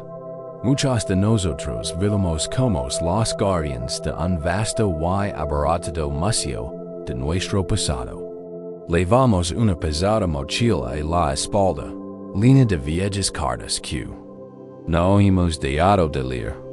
Esta la carta de un arrepentimiento pasado, con la tinta descolorida por sus palabras nítidas. Esta la carta de una vieja herida, con las páginas arrugadas y manchadas de lágrimas. Esta la carta de una preocupación futura, escrita con una tinta que aún no se ha secado. La sacamos a lo largo del día, y especialmente en la quietud de la noche, y las leemos para nosotros mismos, una y otra vez. Cada lectura refuerza el viejo dolor, profundiza la vieja preocupación en nuestra mente. Creemos que al estudiar estos mensajes, al analizarlos, podemos resolverlos de alguna manera. Pero lo único que hacemos es rehacer la herida y cargar con un peso que hace que nuestro viaje se sienta imposiblemente pesado. La atención aquí es la atención del aferramiento. Es el hábito inconsciente de aferrarse al contenido mental y emocional mucho después de que haya pasado su momento. La enseñanza zen que aborda esto es una forma de liberación, de soltar, pero no es un acto forzado de desecar algo. No es un acto de represión ni de negación. Es una apertura suave y elegante de la mano. Es la comprensión de que no tienes porque aferrat. Es la práctica de permitir que el fluir natural de la vida se live las cosas. Como un arroyo arrastra una hoja caída, se cuenta la historia de un gran erudito conocido por la increíble profundidad y complejidad de su mente. Dedicó toda su vida a la búsqueda del conocimiento.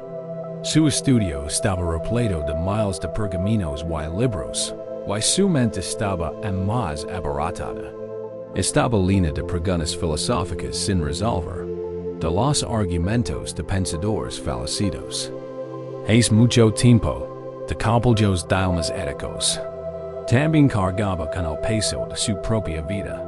Una cartera llena de cartas de colegas con los que había discutido. Recuerdos de decisiones inseguras y profundas inquietudes sobre si la obra de pobre de su vida sería recordada o valorada. Era hombre de inmenso conocimiento, pero no era un hombre de paz. Se sentía agobiado, exhausto y profundamente estancado. Un día, incapaz de soportar más el peso de su mente, dejó su estudio y salió de la ciudad. Caminó durante horas, sin rumbo, con su pesada cartera de cartas rebotando en su espalda. Finalmente se encontró junto a un arroyo ancho y cristalino que fluía a través de un bosque tranquilo. Estaba tan cansado, tan agotado mental y espiritualmente, que simplemente se desplomó en la suave y musgosa realidad. Se sentó allí un largo rato, sin hacer nada, con la mente agitada por sus habituales pensamientos complejos y pesados. Entonces, su mirada se posó en la superficie del arroyo. Observa cómo las hojas de los árboles se desprendían, descendían suavemente y aterrizaban en el agua en movimiento. En el momento en que una hoja tocaba el agua, el arroyo la aceptaba sin rechistar. La arrastraba, balanceándose y girando, río abajo, hasta que desapareció de la vista. El arroyo no forceaba con la hoja. El árbol no lamentaba su partida. La hoja no lujaba contra la corriente. Un proceso de liberación simple, profundo y sin esfuerzo ocurría justo frente a él. Observa esto durante mucho tiempo, fascinado por su simplicidad. El infinito desapego. El flujo constante y suave .ento una nueva idea lo soltó la mente. Abrió su pesada cartera y sacó una de las cartas. Una larga y arada. Respuesta de un erudito rival que lo había atormentado durante meses. La había leído cientos de veces, sintiendo siempre la misma oleada de aire y de defensa. Miró la carta y luego el arroyo. Imaginó que sus pensamientos atormentados sobre esta carta eran una hoja de sono enrolada. Respiró hondo. Y al exhalar, imaginó que colocaba esa hoja en la superficie de la corriente de su conciencia. No intentó discutir con el pensamiento. No intentó justificar su propia postura. No intentó perdonar a su rival. Simplemente colocó la hoja pensamiento en el agua. Y observa cómo la corriente de su exhalación comenzaba a levársela suavemente. La vio flotar girar y, muy lentamente, arrastras río abajo hasta perderse de vista. Sintió una pequeña punzada de alivio. Así que lo intentó de nuevo. Pensó en una decisión que había tomado ecos atrás. Motivo de profundo y persistente arrepentimiento. La imaginó como otra hoja, pesada y empapada. La colocó en el arroyo. La soltó. La vio a se sentó junto a ese arroyo toda la tarde. No intentó resolver ningún problema. No respondió a ninguna pregunta filosófica. Su trabajo consistía únicamente en esto. Tomar cada pensamiento inquietante, cada recuerdo pesado, cada inquietud angustiosa a medida que surge en su mente, verlo como una hoja, y con suavidad, amorosamente, depositarlo en el agua corriente, y dejarlo ir. Algunos pensamientos eran como joyas pequeñas y ligeras que se alejaban rápidamente. Otros eran como ramas pesadas y enredadas que amenazaban con hundirse, y tuvo que depositarlos en el agua una y otra vez, con gran paciencia. Para persistió en su sencilla y sagrada traerá al ponerse el sol, proyectando largas sombras sobre el bosque. El erudito se levantó para marcharse. Tomó su cartera y se sorprendió al descubrir que se sentía muchísimo más ligera. No había sacado ni una sola carta. Los papeles seguían allí. Pero pasó de ellos, la carga emocional y mental, que albergaba en su mente se había reducido profundamente. No había encontrado nuevas respuestas, pero sí algo de paz. Había aprendido que no tenía que cargar con todo eternamente.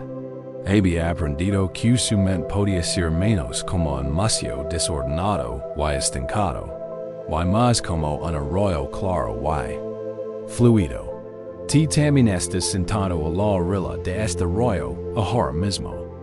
Tu respiración es la corriente, fluyendo siempre hacia adelante, sin ningún esfuerzo por tu parte.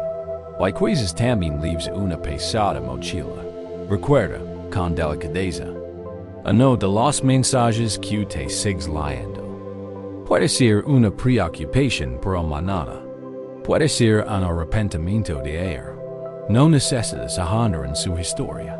Simplemente reconoce su presencia. Siente su peso, su energía familiar y densa. Ahora, intenta imaginar ese pensamiento. Esta sensación como una sola hoja.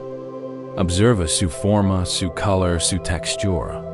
Y con la siguiente exhalación, imagina que colocas suavemente esta hoja sobre la superficie de tu respiración en no lo estés forzando a alejarse. No lo estés lanzando con aire. Estás realizando un acto de liberación suave y elegante. Lo estás confiando a la corriente. Obsérvalo mientras empieza a flotar. Puede que se balance cerca de la orilla por un momento. No pasa nada. Sigue respirando. Deja que la corriente fluya. Observa cómo se lo leva lento y suavemente. Río abajo. Más y más lejos. Hasta que desapareces en una curva y se ve dehor. Toma otro pensamiento. Otra preocupación. Otra vieja historia. Y haz lo mismo. Imagínalo como una joya. Colócalo en el agua. Suéltalo. Esta es la práctica de despejar la mente. Es una práctica de desapego. Es comprender que los pensamientos son solo visitantes. No son residentes permanentes. No tienes que servirlos y invitarlos a quedarse para siempre. Simplemente puedes agradecer su mensaje y luego dejar que continúen su viaje, liberando espacio en tu propio hogar. Algunos pensamientos son persistentes. Son como joyas que se atascan en una roca en medio del arroyo. Cuando esto sucede, no nos enojamos con la joya. No nos lanzamos al agua a forzar con ella.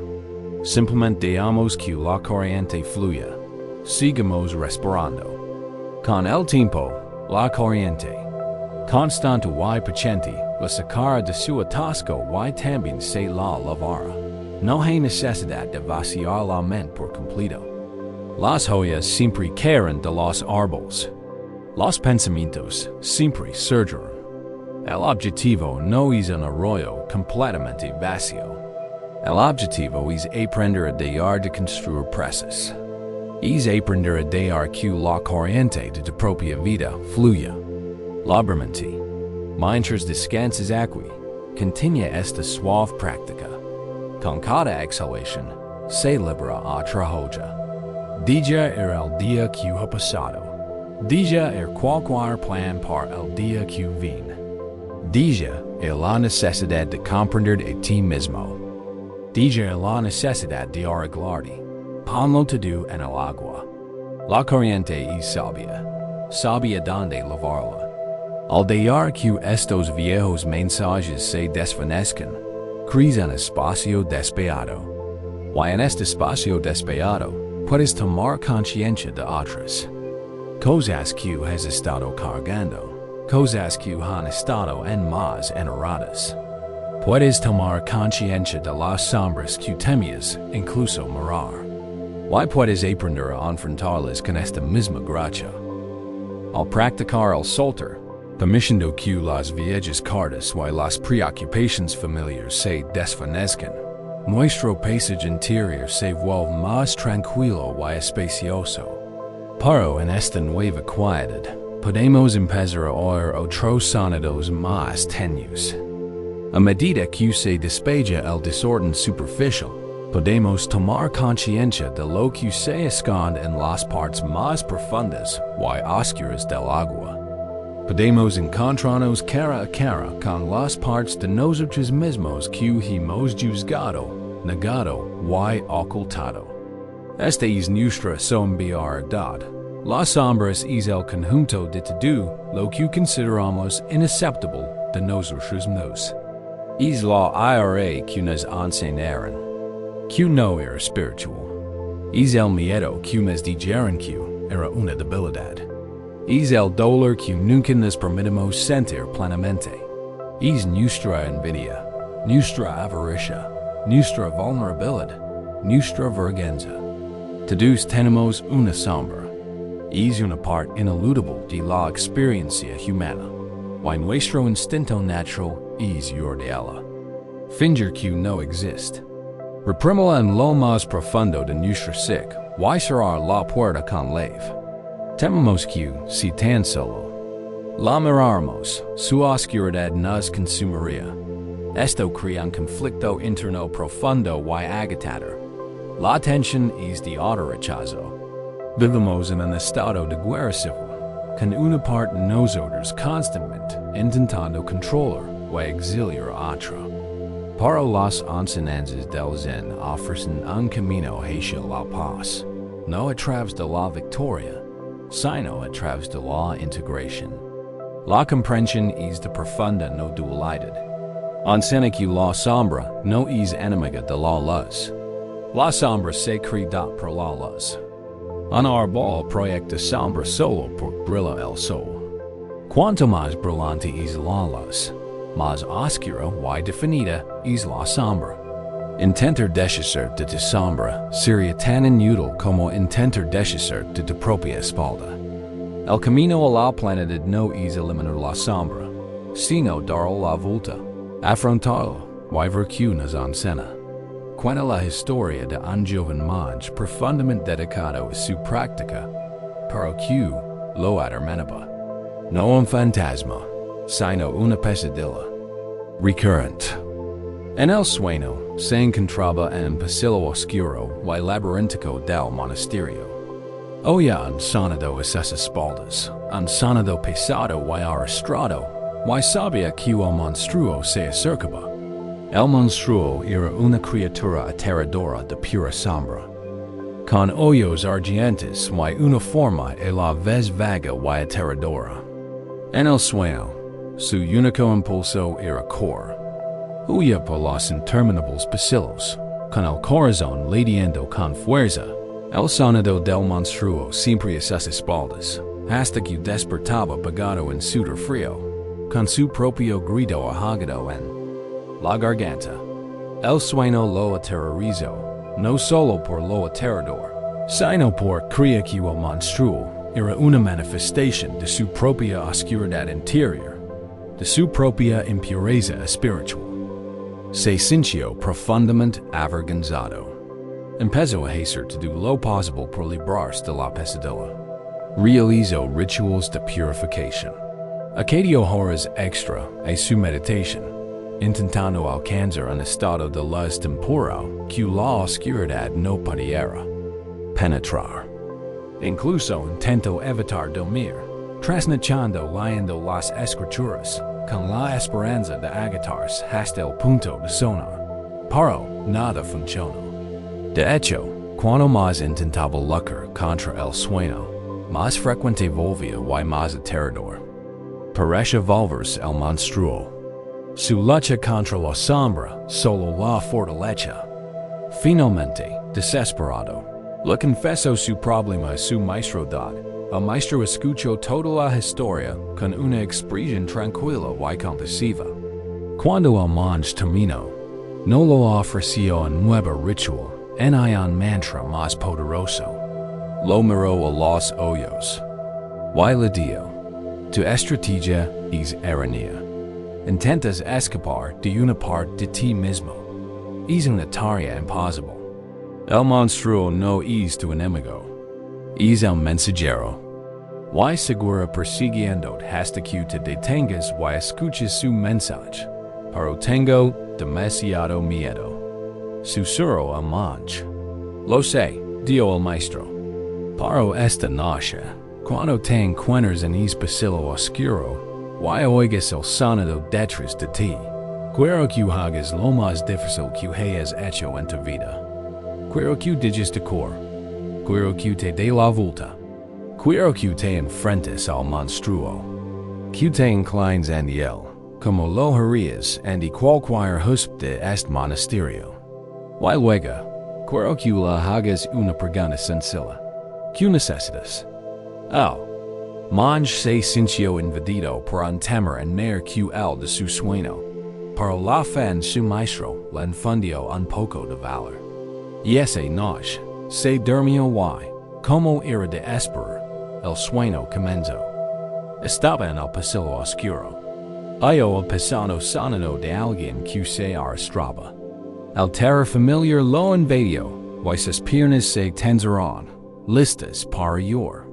Pero recordó las palabras de su maestro. Con el corazón latiendo con fuerza y todo, su cuerpo temblando, se obligó a detenerse. Se quedó allí en medio del oscuro pasillo y esperó. El sonido se hizo más fuerte, más cercano. Y entonces, La figura del monstruo de sombras empezó a emerger de la oscuridad. Era en más aterrador. De cerca, pero el monje se mantuvo firme. Junto las palmas de las manos, y le dedicó al monstruo una profunda y formal reverencia. Entonces, con voz temblorosa, preguntó, ¿qué necesitas de mí? La enorme y aterradora criatura de la sombra se detuvo. Sus ojos ardientes parecieron suavizarse. El aura amenazante que la rodeaba pareció disminuir. Y entonces, una voz surgió de la sombra, pero no era un rugido monstruoso. Era una voz débil, triste y solitaria. Y Dios, solo quería que me vieran. En ese instante, mientras el monje miraba a la criatura no con miedo ni odio, sino con una creciente compasión, ocurrió algo extraño. La forma oscura del monstruo comenzó a disolverse, no en la nada, sino en una corriente de energía pura que fluyó hacia el monje y se fundió con su propio cuerpo. Sintió una oleada de calor y una sensación de plenitud que nunca antes había experimentado. El sueño se desvaneció y despertó, no con un sudor frío, sino en un estado de profunda paz. La pesadilla nunca regresó. No había matado a su monstruo, lo había integrado. Había devuelto a casa una parte perdida de sí mismo de cada uno de ellos. Nosotros tenemos monstruo de sombra. Esa es una parte de nosotros que se siente indigna de amor e inaceptable. Y gastamos gran parte de nuestra energía huyendo de ella. Nos distraemos, nos adormecemos. Construimos personalidades de pura luz y competencia, con la esperanza de que nadie veamos a la criatura temblorosa en nuestros propios vacilos internos. Esta noche, la invitación es a practicar la valencia del joven monje. No necesitas buscar de sombra. Solo necesitas crear un espacio de acogida amable y compasiva para cualquier cosa que pueda surgir en la quietud. Mientras es aquí, cuida un sentimiento que normalmente juzgas te invade. Un destello de celos, una punzada de soledad, una oleada de aire. Puede que de hábito si apartarlo de inmediato, decir, no deberías sentir esto. Pero, why si, solo por ese momento, pudieras dejar de cor. ¿Qué pasaría si pudieras recurrir a ese sentimiento con amabilidad y deseo? Te veo. Eres bienvenido aquí. Why si pudieras preguntar con genuina curiosidad, ¿qué necesitas? Quizás descubres que de aire simplemente necesita ser reconocida. Que de tu tristeza simplemente necesita espacio para ser sentida sin juicios. Que tu miedo simplemente necesita ser sostenido con una presencia reconfortante. Cuando dejamos de luchar contra estas partes de nosotros mismos, su energía monstruosa se disipa. Dejan de ser monstruos aterradores que nos persiguen por un pasillo oscuro. Se convierten en partes vulnerables de nuestra propia humanidad. Que buscan aceptación. Hacer esto es comprender que eres lo suficientemente vasto como para albergar tanto la luz como la sombra. Tu conciencia es como el inmenso cielo, que puede albergar al sol brillante y la oscura y atronadora nube de tormenta. Al mismo tiempo, el cielo no rechaza la nube. La permite estar ahí hasta que se disipa y pasa. Deja que de conciencia si este hielo esta noche. Deja ir la guerra interior. Permite que todas las partes descansen. La parte orgullosa y la parte avergonzada. La parte valiente y la parte aterrorizada. Hay espacio para todo. En este acto radical de autoaceptación, encuentras una plenitud mucho más real y resiliente que cualquier ideal perfecto y sin sombras. Descubres que la sombra, una vez abrazada, no es una fuente de oscuridad, sino de profunda profundidad, compasión y fortaleza. Y esta paz interior te permite empezar a confiar no solo en ti mismo, sino en el proceso mismo de la vida tal como se desarrolla. Al afrontar nuestra propia sombra, al aprender a callar cada parte nosotros mismos con una conciencia compasiva y espaciosa, comenzamos a calar la guerra civil interior. La energía que antes gastábamos en escondernos y reprimirnos. Ahora se libera. Empieza a surgir una profunda sensación de paz interior y plenitud. Pero a medida que este mundo interior se calma, a menudo nos encontramos con las ansiedades del mundo exterior. Podemos sentirnos completos e integrados, pero observemos las circunstancias de nuestra vida, nuestra carrera, nuestras relaciones, nuestra salud, y vimos una realidad caótica, impredecible y, a menudo, aterradora, que parece completamente fuera de nuestro control, da la tensión aquí reside en el miedo a perder el control. Es la profunda ansiedad de que, si no gestionamos, planificamos y dirigimos constantemente los acontecimientos de nuestra vida, todo se desmoronará. Nos sentimos como si intentáramos gobernar un pequeño bote en un vasto océano tempestuoso. Y el miedo a la siguiente ola, al siguiente giro inesperado de los acontecimientos, es agotador. Creemos que la paz solo puede llegar cuando finalmente hemos logrado somar la vida, cuando la hemos obligado a moldarse en nuestros planes de la sabiduría. Del Zen ofrece una paz completamente diferente. No es la paz del control, sino la paz de la rendición. Y esta no es la rendición de la derrota en de la pasha. Es una rendición poderosa e inteligente llamada de constituir en Japones, el acto de confiar. Es la sabiduría de reconocer lo que nos corresponde hacer y lo que no. Y luego confiar al patrón más amplio, a una sabiduría que es superior en nuestro ego individual. Se trata de aprender a confiar en el proceso mismo de la vida. Imagina una maestra talladora, famosa por sus extraordinarias tapices. Sus obras son vastas y de una complejidad impresionante, representando paisajes enteros, patrones celestiales y mandalas intrincados. Culgan en templos y palacios, y la gente va a kilómetros para admirarlas con asombro. Un día, un visitante importante, un hombre de gran intelecto y poder, liga a su taller. Es un hombre que cree en el control, en la estrategia, en comprender cada detalle de un sistema para dominarlo. Observa el enorme telar don la talladora trabaja en su última obra maestra. Ve miles y miles de hilos de todos los colores imaginables, extendiéndose desde la parte superior del telar hasta la inferior. El patrón es tan complejo que su mente no puede siquiera comprenderlo. Observa a la talladora mientras trabaja. Sus movimientos son tranquilos y concentrados. No tiene prisa. No parece estresada ni abrumada. Simplemente toma un hilo, lo guía por la ardimber, lo apasiona y luego toma otro. Él está desconcertado. Venerable teacher, dice finalmente, con una mezcla de asombro e incredulidad en la voz.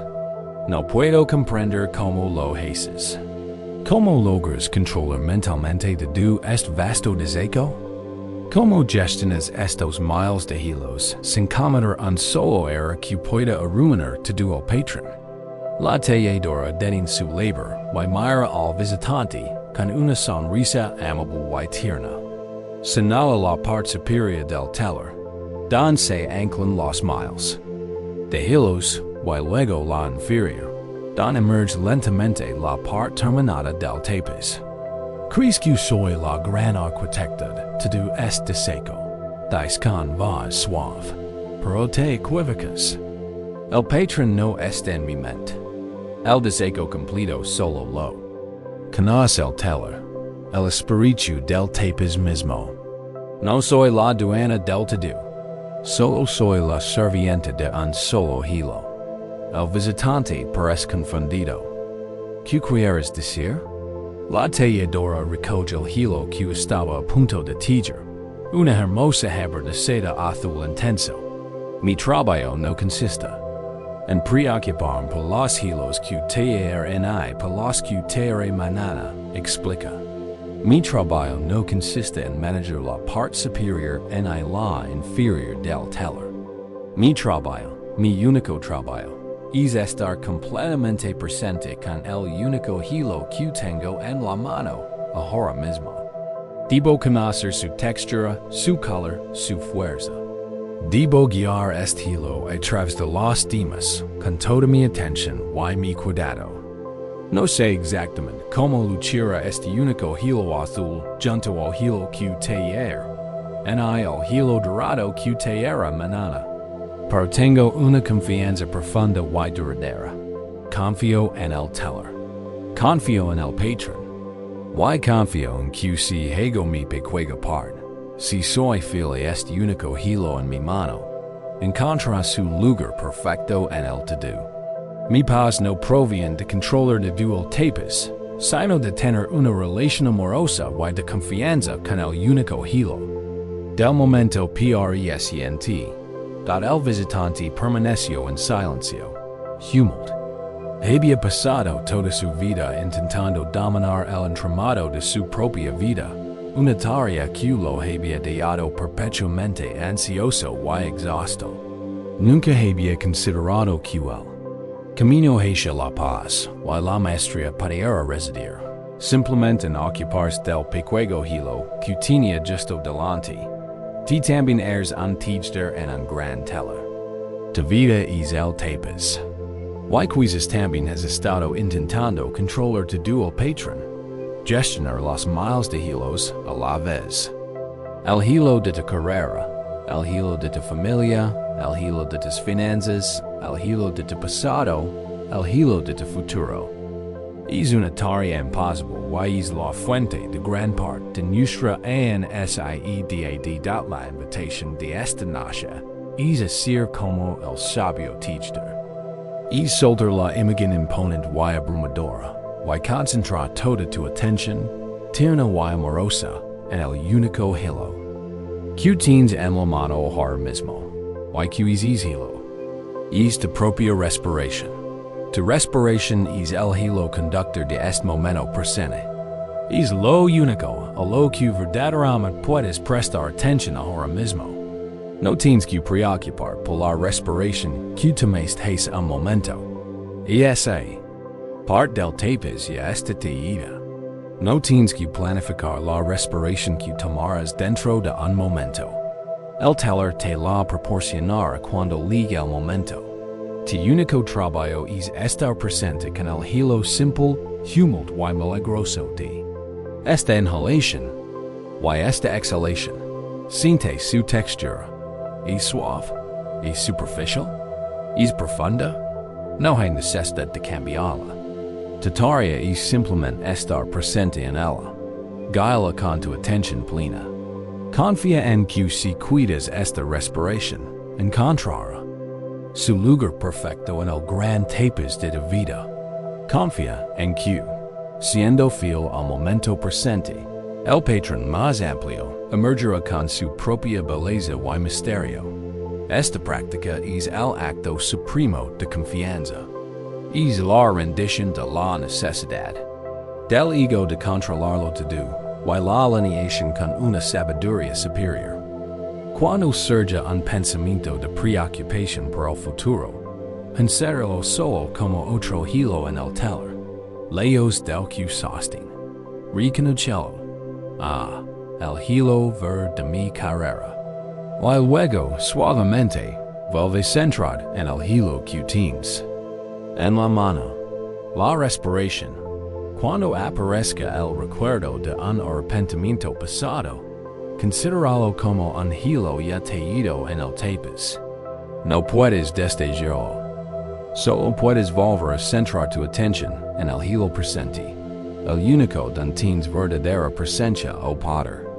Mientras yaces aquí, sumido en el descanso, diga que esta sea tu única meditación. Libera tu hogar del vasto y complejo to-do. Y con ternura y amor, presta atención al simple hilo de tu respiración. Siente el suave ritmo, dentro y fuera.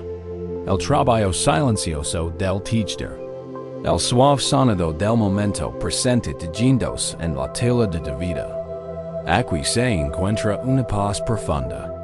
Es la paz de saber que no tienes que hacerlo todo. Solo tienes que hacer esto.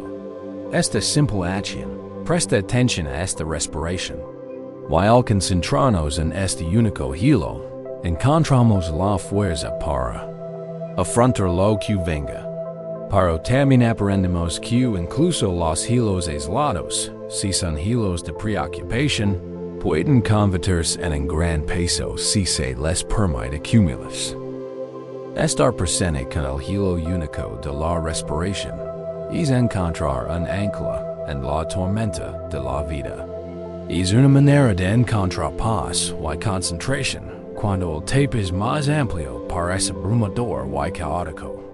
Esta práctica nos ayuda a gestionar el panorama general, pero hay otro tipo de agobio que puede invadir nuestras vidas. No es la adubiana sensación de un gran problema enredado, sino el peso aplastante de mil juegos.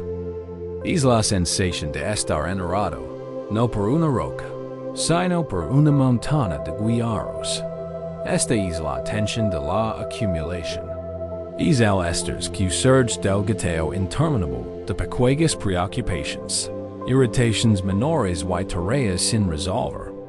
Individualmente, cada una parece insignificante. Un solo correo electrónico preocupante, una crítica pasajera, un momento de irritación en el tráfico, una ansiedad fugaz por una factura. Cada uno de estos es como un solo copo de nieve, ligero, casi ingrávido y aparentemente inofensivo. Lo sacudimos y seguimos adelante. Pero cuando los copos de nieve caen todo el día y no les damos la oportunidad de derretirse, comienzan a acumularse. Se amontonan uno sobre otro, hasta que lo que antes era una ligera capa de nieve se convierte en una pesada y húmeda capa de nieve.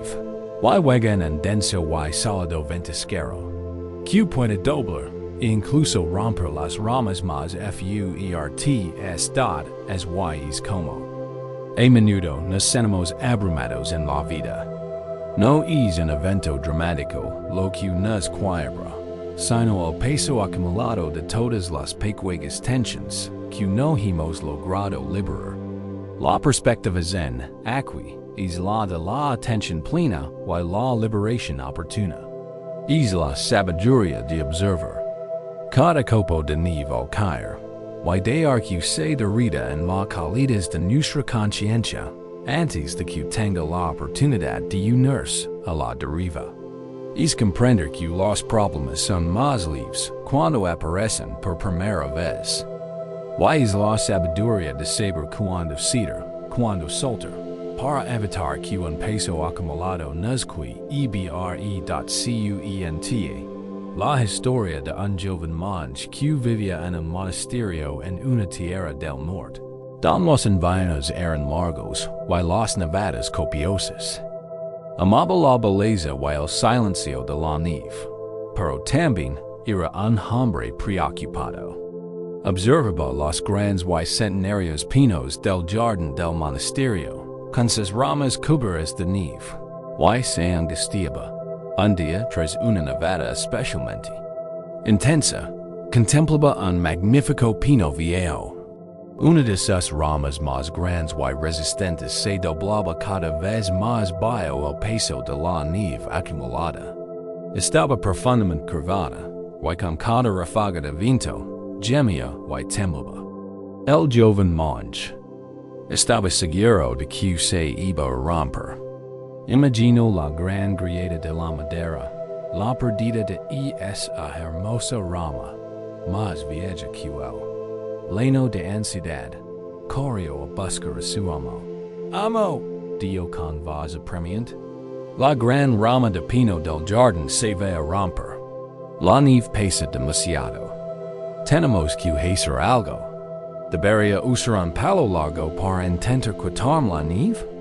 El maestro observa el rostro ansioso del joven monje, while luego lo acompaña hasta la ventana que daba al jardín. Observa la rama pesadamente cargada.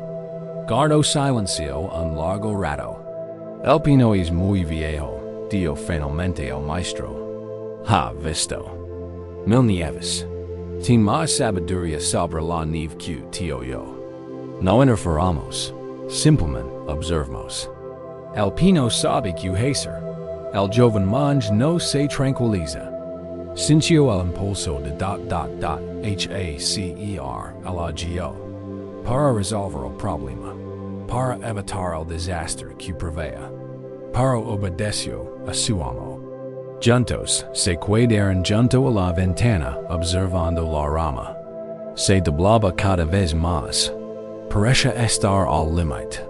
El joven monje contuvo la respiración, preparándose para el sonido de la madera al romperse.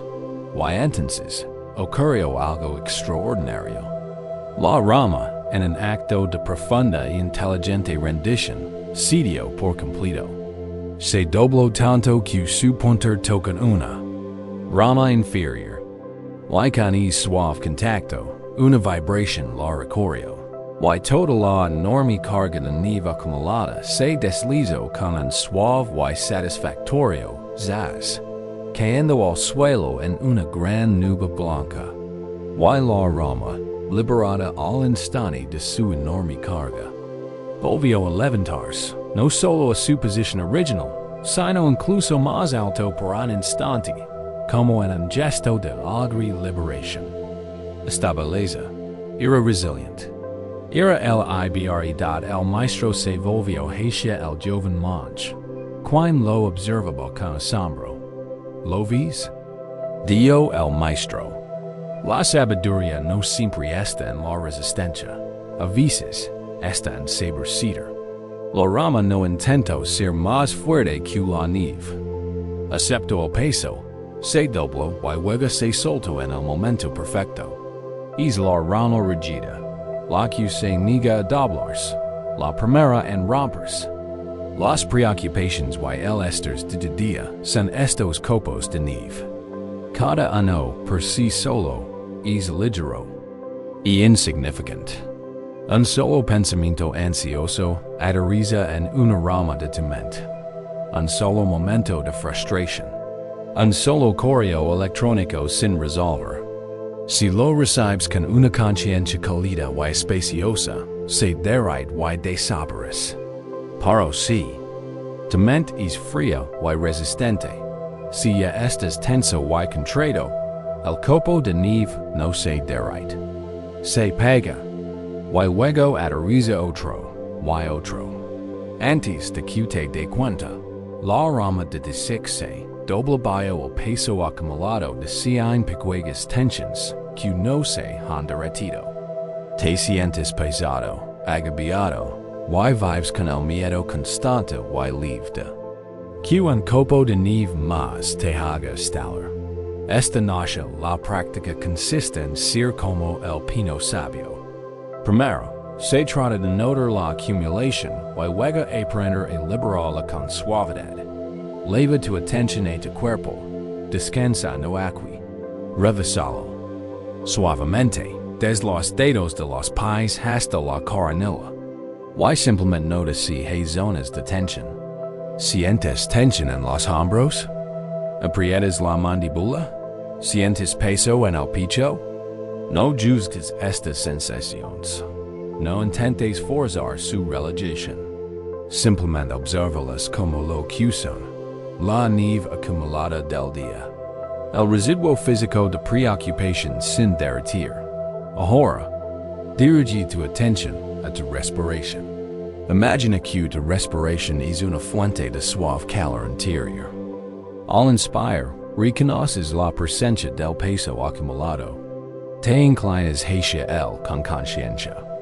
Y al exhalar, imagina que de respiración es como una brisa cálida que fly hacia esas zonas tensas. Imagina que derrite los copos de nieve, ano dot con cada exhalación larga y lenta. Siente como el peso acumulado comienza a disminuir. Es la gran liberación de la rama de pino. Un suaves. Al dejar ir el día, no necesitas analizar las preocupaciones. No necesitas resolver los problemas. Simplemente permites que la energía acumulada se disuelva y fluya con la calidez de tu propia respiración. Liberate del peso de las conversaciones que ya sucedieron. Zaz. Déjalo ir. Liberate del peso de las tareas que te esperan mañana. Zaz. Via. Que esa carga caiga al suelo. Dejar las pequeñas irritaciones, los momentos de autocrítica, los miedos fugaces. Con cada exhalación, otra capa de nieve se derrite, otra libra de prisión se libera. Siente como la rama de tu propio espíritu se aligera. Siente como regresa a su estado natural de tranquilidad y resiliencia. No tienes que cargar con el peso del mundo entero. En Isakura tienes que cargar con el peso de tu propio día al santuario de la noche. Tienes el poder de liberarlo. Es poder está en tu respiración. Está en tu conciencia. Está en tu disposición a ceder suavemente. Y luego, a soltar. Descansa ahora en esta ligereza. Siente la libertad de la rama sin carga, metiendo suavemente en el aire tranquilo y apacible.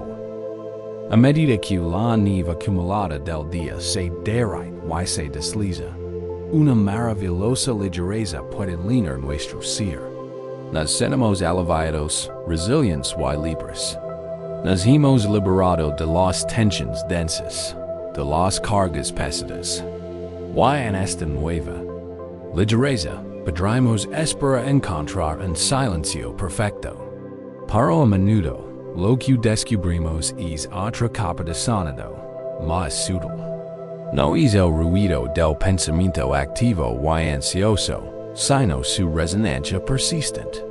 Es el eco de las conversaciones del día. Es el leve zumbido de una preocupación que ha pasado. Es la sutil vibración de una mente que ha estado ocupada durante muchas horas y no ha aprendido a estar completamente quieta. Esta es la tensión del residuo mental. Es como estar en una habitación después de que suena una campana fuerte. El ensordecido gong ha terminado. Pero el aire en está impregnado de un zumbido vibrante y vibrante que parece penetrarlo todo. Puede que hayamos liberado los grandes problemas, pero la energía de nuestro día sigue resonando en nuestro interior, impidiéndonos sumergirnos en la paz más profunda posible. Nuestro reto entonces no es lucha contra un ruido fuerte, sino aprender a tocar para acceder al silencio que se esconde tras el zumbido. La práctica zen para esto es la de la profunda atención auditiva. Es el arte de escuchar no solo el sonido, sino todo su ciclo vital, especialmente su decamiento. Es comprender que el verdadero silencio no es la ausencia de sonido, sino lo que se revela cuando sigamos un sonido hasta su suave y completa conclusión. La sabiduría no se encuentra en el estalido inicial, sino en el susurro final que se desvanece. En muchos monasterios zen, el día se marca con el tañido de una gran campana de bronce. Su tono profundo y resonante invita a los monjes a la meditación, o marca la transición del trabajo al descanso. En el monasterio en particular, un maestro impartió a sus nuevos alumnos una instrucción singular sobre la campana vespertina. Justo antes del atardecer, un unico y potenti toque de la campana resonaba per todo voli, señalando el final del día, y el comienzo del gran silencio de la noche. La mayoría de la gente, les decía el maestro a los novicios, solo escuchan el comienzo de la campana. Oyen el sonido fuerte, gong, y su mente lo registra como campana. Entonces, inmediatamente pasan al siguiente pensamiento. La campana ha sonado, es hora de descansar. Se pierden la verdadera enseñanza de la campana. Esta noche les indicaba, quiero que escuchen la campana de otra manera. Cuando oigan el toque, quiero que concentren toda su atención no en el sonido inicial, sino en lo que viene después. Fijen su atención en el zumbido largo y desvanecido. Dejen que su mente se desplace sobre esa onda vibratoria mientras vaya por el aire. Esa noche, los jóvenes monjes estaban sentados en la sala de meditación mientras sonaba la campana. El gran y poderoso bongolino la sala, vibrando en los pisos de madera y en los huesos de los monjes. Pero, siguiendo sus instrucciones, resistieron la tentación de simplemente escucharlo y pasar página. Concentren su atención en el sonido a medida que éste comenzaba a cambiar, mientras el fuerte golpe inicial se suavizaba en un zumbido largo, complejo y hermoso. Seguir en el sonido con atención, como si fuera un hilo conductor. Notaron que no era un solo tono, sino un coro de armónicos brillantes. Escucharon como su volumen comenzaba a disminuir, cada vez más débil. La práctica requería una concentración increíble. A medida que el sonido se hacía más silencioso, sus mentes debían aquietarse para seguir escuchándolo. Cualquier pensamiento errático les hacía perder el hilo. El zumbido continuó durante lo que parecieron minutos, desvaneciéndose tan gradualmente que era casi imperceptible. Se convirtió en una sutil vibración en el aire, luego en un leve zumbido en los oídos y luego en algo aún más sutil. Ahora escuchaban no con los oídos, sino con todo su ser.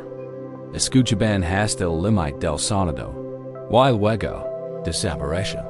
Y en el momento en que desapareció el último y más tenue rostro de la vibración, lo que quedó no fue un silencio vacío.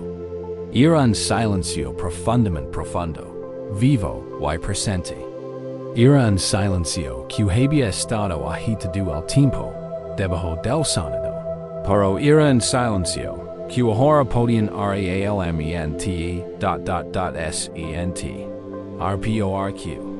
Habían seguido el sonido hasta su conclusión. Habían escuchado hasta el corazón de la quietud. El maestro explicó más tarde, tu mente es como una campana.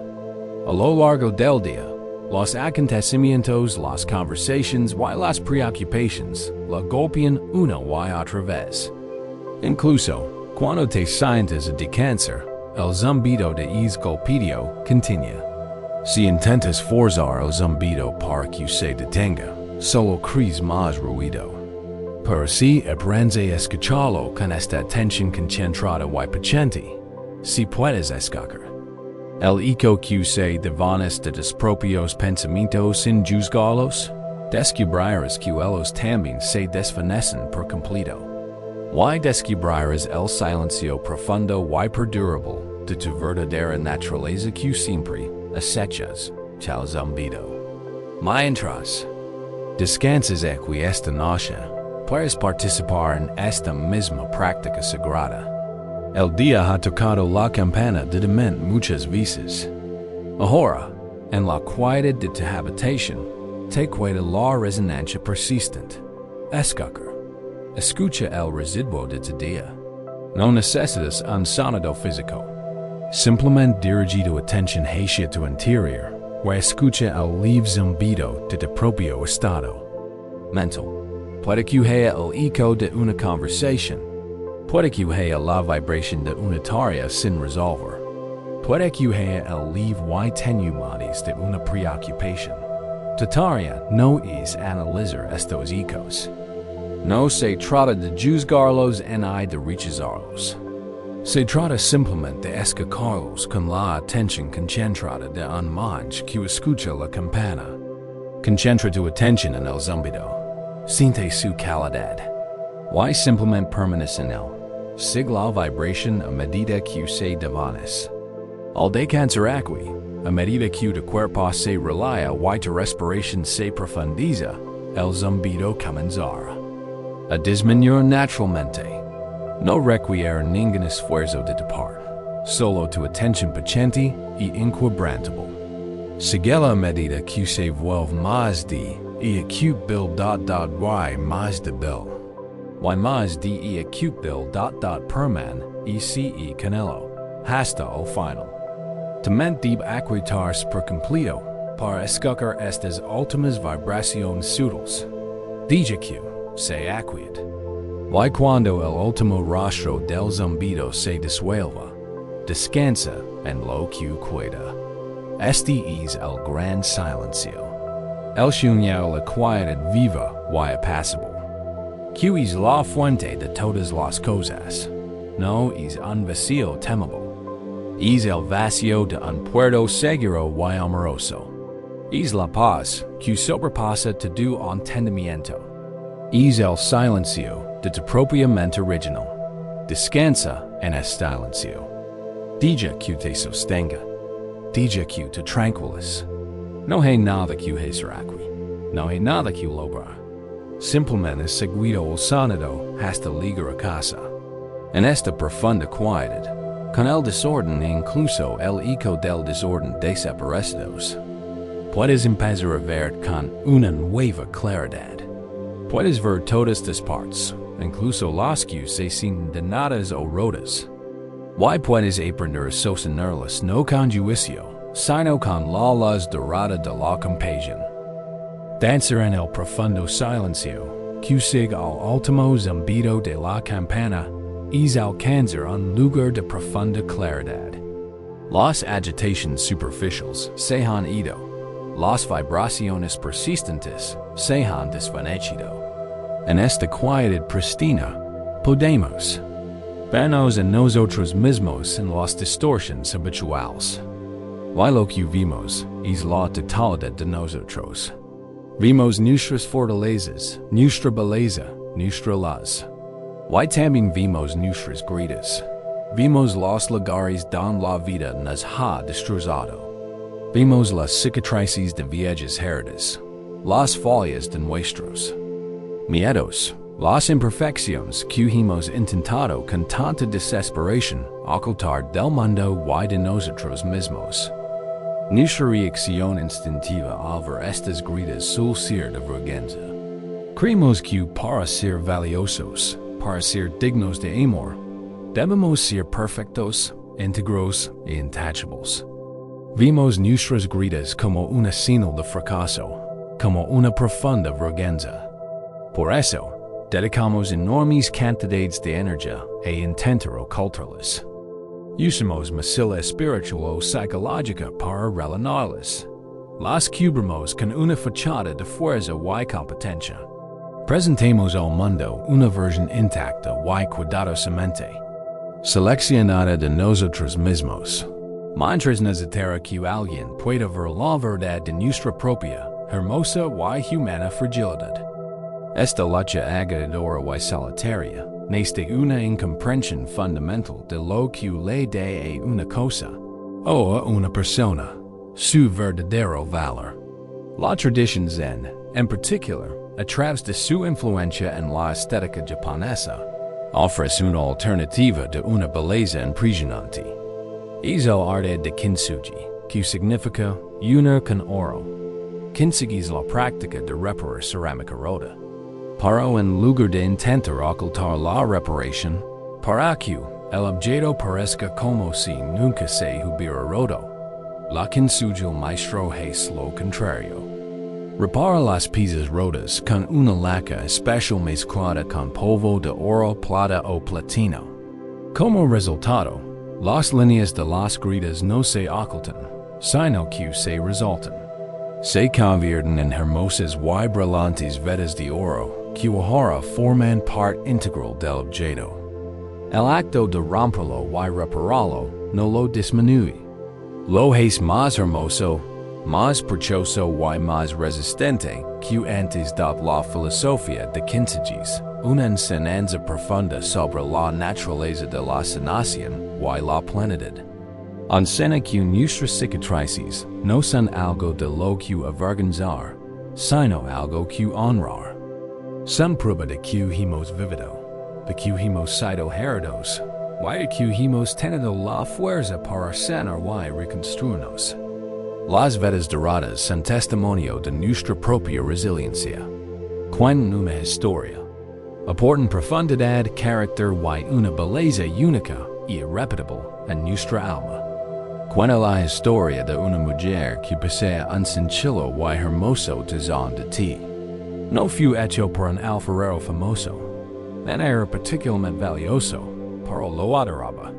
Lo había acompañado durante muchos ecos en incontables mañanas tranquilas.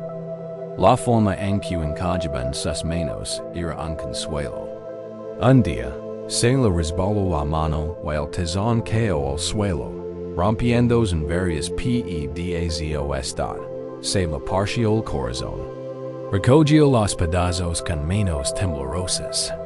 Su primer impulso fue tirarlos. El cuenco estaba arruinado, su perfección se había perdido para siempre, pero no pudo hacerlo. En cambio, llevó los pedazos rotos a un anciano conocido como maestro de quien sigila le entregó los pedazos, con el corazón lleno de tristeza. ¿Puedes arreglarlo?, preguntó en voz baja. Pero no quiero ver las grietas, quiero que siga como estaba. El maestro la miró con ojos bondadosos. Nada puede volver a ser como era. Dio con dulzura. Pero puede convertirse en algo nuevo. Algo en más hermoso. Deja las piezas. Confía en el proceso. La mujer se fue, llena de dudas. Pasaron los meses. Casi se olvidó del cuenco. Entonces, un día, recibió un mensaje del maestro. Su cuenco estaba listo. Fue a su taller con pocas expectativas. Pero cuando el maestro lo descubrió, se quedó sin aliento. Era su cuenco, pero había sido transformado. Las piezas estaban perfectamente unidas, pero las grietas no eran invisibles. Ahora eran intrincadas y brillantes vetas de oro puro. La luz se reflejaba en las líneas doradas, y el cuenco parecía estar iluminado desde dentro. Era mucho más hermoso, más cautivador que nunca. Y no era un simple cuenco de té. Era una obra de arte, un mapa de su propia historia. ¿Lo ves?, dijo el maestro. Ahora es más valioso. No te avergüences de su fragilidad. Es la fuente de su nueva belleza.